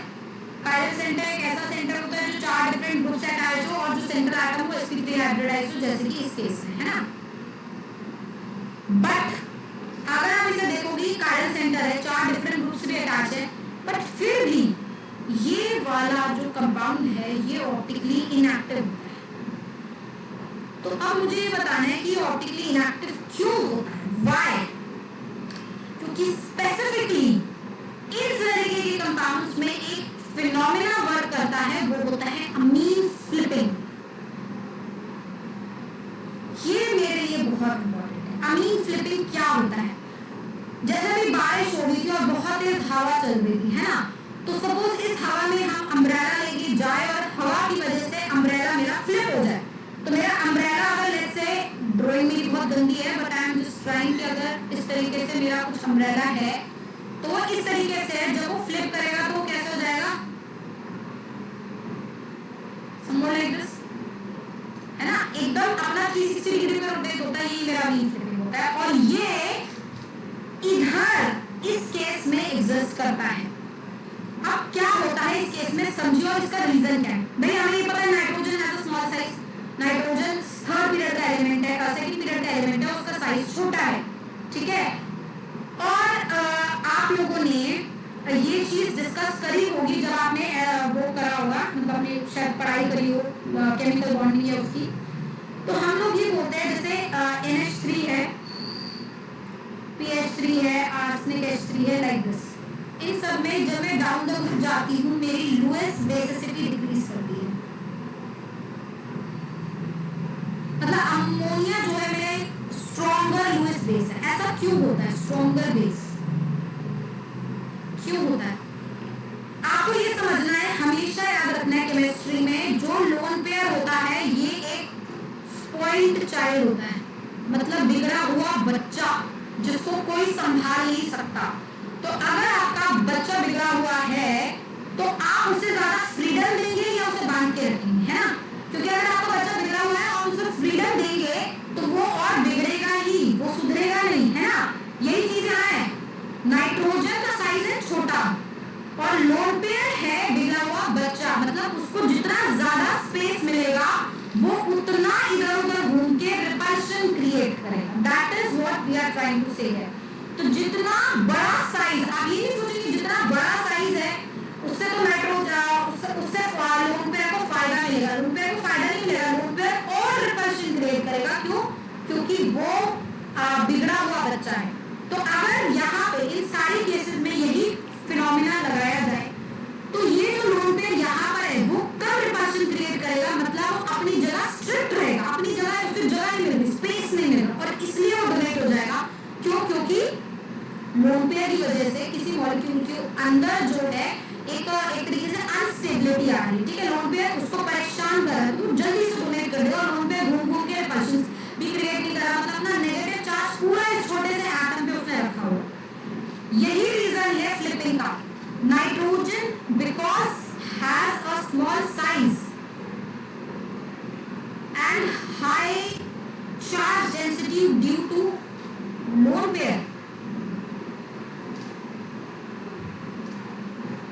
इट इज गेटिंग डिस्टेबलाइज, वो डिस्टेबलाइज हुई जा रही है। तो वो स्टेबलाइज कैसे करेगी अपने आप को? या तो डोनेट करेगी लोन पेयर, और अगर डोनेट नहीं कर पाएगी तो अपने लोन पेयर को फ्लिप होने देगी। कैसे होता है फ्लिप? देखिए, ये है लोन पेयर और ये है 3 ग्रुप्स R1, R2, R3। ये लोन पेयर जो है फ्लिप होके इधर चला जाता है, उल्टा हो जाता है, मतलब इस तरीके से। तो जहां आप यहां देख रहे हैं lone pair right hand side है तो फ्लिप स्ट्रक्चर में lone pair left hand side होगा। और अगर ये अपने आप ऐसे तो होता रहेगा, ये भी बनेगा, ये भी बनेगा, ये भी बनेगा, ये भी बनेगा, तो क्या आपको ऐसा नहीं लग रहा कि ये स्ट्रक्चर 1 और ये स्ट्रक्चर 2 एक दूसरे की मिरर इमेजेस हैं? क्योंकि क्योंकि अगर मैं यहाँ मिरर लगा दूँ तो एग्जैक्टली ये स्ट्रक्चर बनेगा। और अगर ये मिरर इमेजेस हैं और ये अगर डेक्स्ट्रो रोटेटरी है तो इसका मिरर इमेज क्या होगा? Laevorotatory. तो अगर आप इस वाले स्ट्रक्चर का कोई भी सोल्यूशन लोगे तो आप अवॉइड नहीं कर सकते फ्लिपिंग को। कैसा भी सोल्यूशन लो, डाइल्यूट या कॉन्सेंट्रेटेड, उस सोल्यूशन के अंदर ये दोनों स्ट्रक्चर्स एग्जिस्ट कर रहे होंगे, एक अगर डेक्स्ट्रो तो दूसरा लीवो, और दोनों की होने की प्रोबेबिलिटी सेम। मतलब सोल्यूशन बना मेरा रेसमिक मिक्सचर, और अगर रेसमिक मिक्सचर बना तो वो क्या बना? Optically inactive. जितना मैंने समझाया ये कितनों को समझ आ गया है? अभी और डिटेल में दूंगी। ये सबको समझ आया? कोई कंफ्यूजन तो नहीं है? मैम अगर इसका अकेला एटम, अकेला मॉलिक्यूल देखे तो वो होगा ना ऑप्टिकली एक्टिव। वही तो है ना, अकेले मॉलिक्यूल कैसे एग्जिस्ट करोगे? मॉलिक्यूल का सॉल्यूशन होगे, है ना? ऐसे अकेला तो निकाल नहीं सकते उसके अंदर से, है ना? कुछ जीना आदमी तो है ही, ये सॉल्यूशन फॉर्म में एग्जिस्ट करेगा, और जैसी सॉल्यूशन फॉर्म में होगा तो वो अपने दूसरे एलिमेंट में बदल ही रहा होगा। और ये जो फ्लिपिंग होती है इसका रेट 10⁻20 फ्लिप्स पर सेकंड होता है। मतलब आप फ्लिप को रोक नहीं सकते, एक सेकंड में इतने फ्लिप मार रहे होंगे इधर इधर इधर इधर कि आप किसी भी टाइम पे कितनी भी लो कंसंट्रेशन ले, कुछ भी करें, उसका दूसरा फ्लिप्ड मॉलिक्यूल उस टाइम पे प्रेजेंट होगा ही, आप अवॉइड नहीं कर पाएंगे। समझ आएगा सबको? अब थोड़ा और यस मैम। अब ये जो मेरा फ्लिप्ड है ये कैसे हो रहा है, और ये जो नाइट्रोजन का फ्लिपिंग है ये आपके लिए काफी इंपॉर्टेंट है। जीओसी में भी सब बहुत अच्छे अच्छे सवाल बनते हैं। अब ये फ्लिप हो रहा है, ठीक है? कैसे हो रहा है?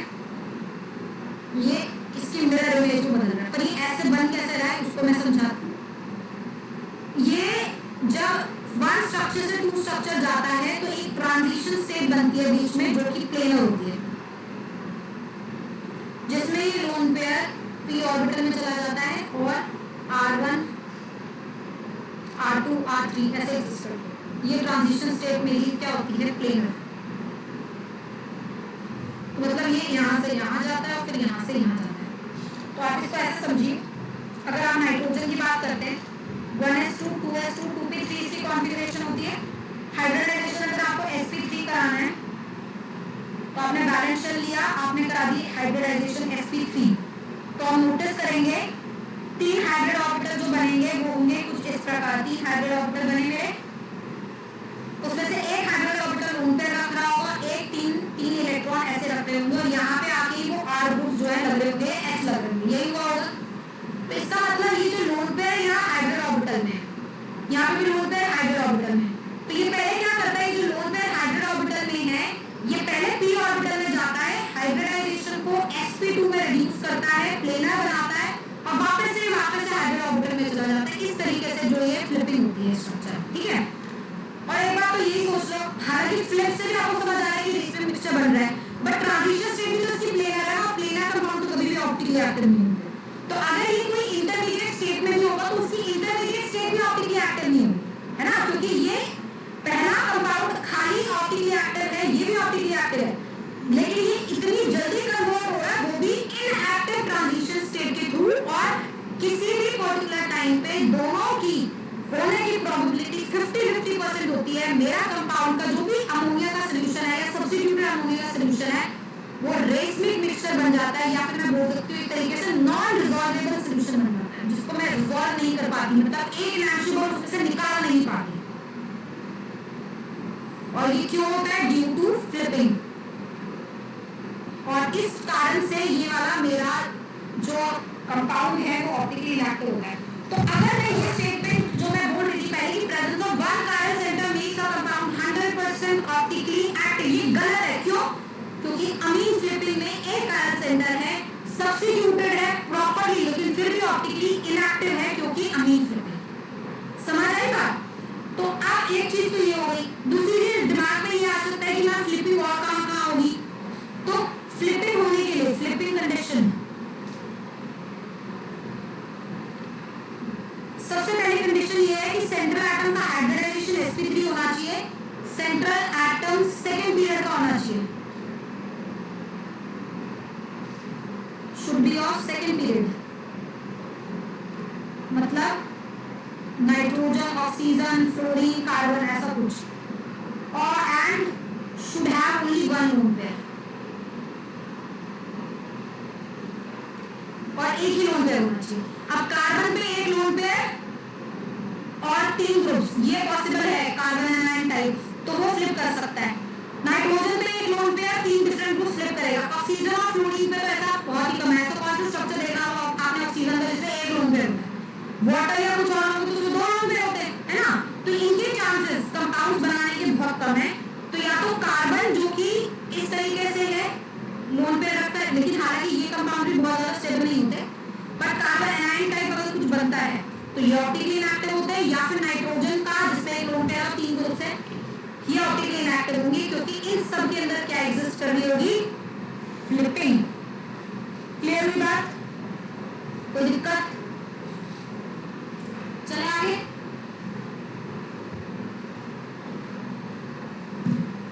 ठीक, अब मैं एक केस और बताऊंगी और अमीन फ्लिपिंग को खत्म करूंगी। वो केस है हमारा फ्लिपिंग को स्टॉप कैसे कर सकते हैं। Restricted bond rotation can stop amine flipping. Restricted bond rotation मतलब presence of double bond और presence of ring। तो अगर नाइट्रोजन रिंग का पार्ट हो जाए या नाइट्रोजन डबल बॉन्ड का पार्ट हो जाए तो अमीन फ्लिपिंग स्किप हो सकती है, जैसे कि कुछ इस प्रकार।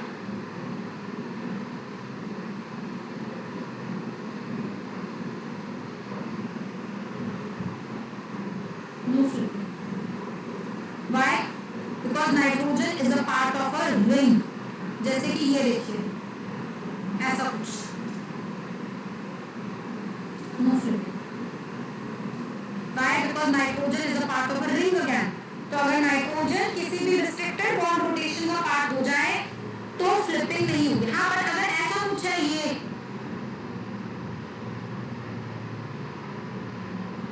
अब इसमें फ्लिपिंग होगी बेटा, इसको नहीं रोक सकते क्योंकि नाइट्रोजन रिंग का पार्ट नहीं है, इसमें फ्लिपिंग हो सकती है। Nitrogen should be the part of ring अगर आपको फ्लिपिंग को बचाना है तो इससे ये सवाल भी आ सकता है कि जैसे मैंने ये वाला केस लिया, यहाँ नाइट्रोजन,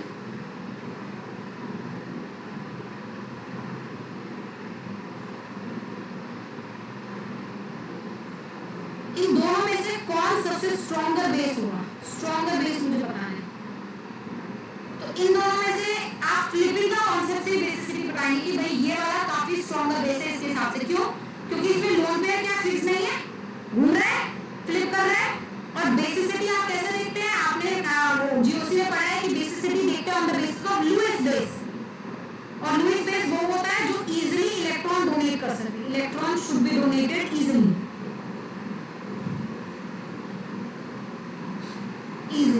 तो भैया इलेक्ट्रॉन डोनेट करने के लिए इलेक्ट्रॉन की पोजीशन तो फिक्स होनी चाहिए, है ना भाई। सपोज किसी को पैसे देने हैं, ठीक है, और तुमने पैसे रखेगा, तुम्हें नहीं पता, ढूंढने ला रहे पूरे घर में पैसे कहाँ रखे, पैसे कहाँ रखे, तो क्या डोनेट कर पाओगे, दे पाओगे? नहीं दे पाओगे, क्योंकि आधा टाइम तो ढूंढने में वेस्ट कर दिया। यही काम यहाँ हो रहा है।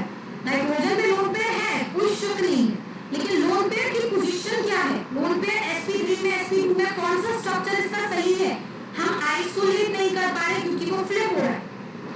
और यहाँ पे भी लोन पेयर है और वो फ्लिप नहीं हो रहा, वो अपनी जगह पे प्रेजेंट है, फ्लिप नहीं कर रहा, नो फ्लिप। तो इसको इलेक्ट्रॉन डोनेट करने पे, लोन पेयर डोनेट करना आसान होगा इससे। तो फ्लिपिंग से रिलेटेड बेसिसिटी के भी सवाल आ सकते हैं। फ्लिपिंग से रिलेटेड आपके पास क्वेश्चन इस ऐसे भी आ सकता है जैसे मैंने पूछा कार्बन सेंटर वाला, ऑप्टिकली इनएक्टिव हो रहा है, क्यों? क्योंकि रेस में मिक्सचर बन रहा है, नॉन रिजॉल्वेबल हो। ठीक, इस तरीके के कॉन्सेप्ट्स आपसे जो है ऑर्गेनिक में पूछे जा सकते हैं। यहाँ तक सबको बात समझ आई? किसी को कोई डाउट? चलिए क्लास खत्म करें फिर, समझ आ गया सबको? तो यस मैम। चलिए, thank you so much. Thank you ma'am. बाकी मैं वीडियो अपलोड करूंगी, कुछ हो तो आप उसमें से नोट बना लीजिएगा। फिर भी कोई डाउट होते तो आप लोग मुझसे पूछ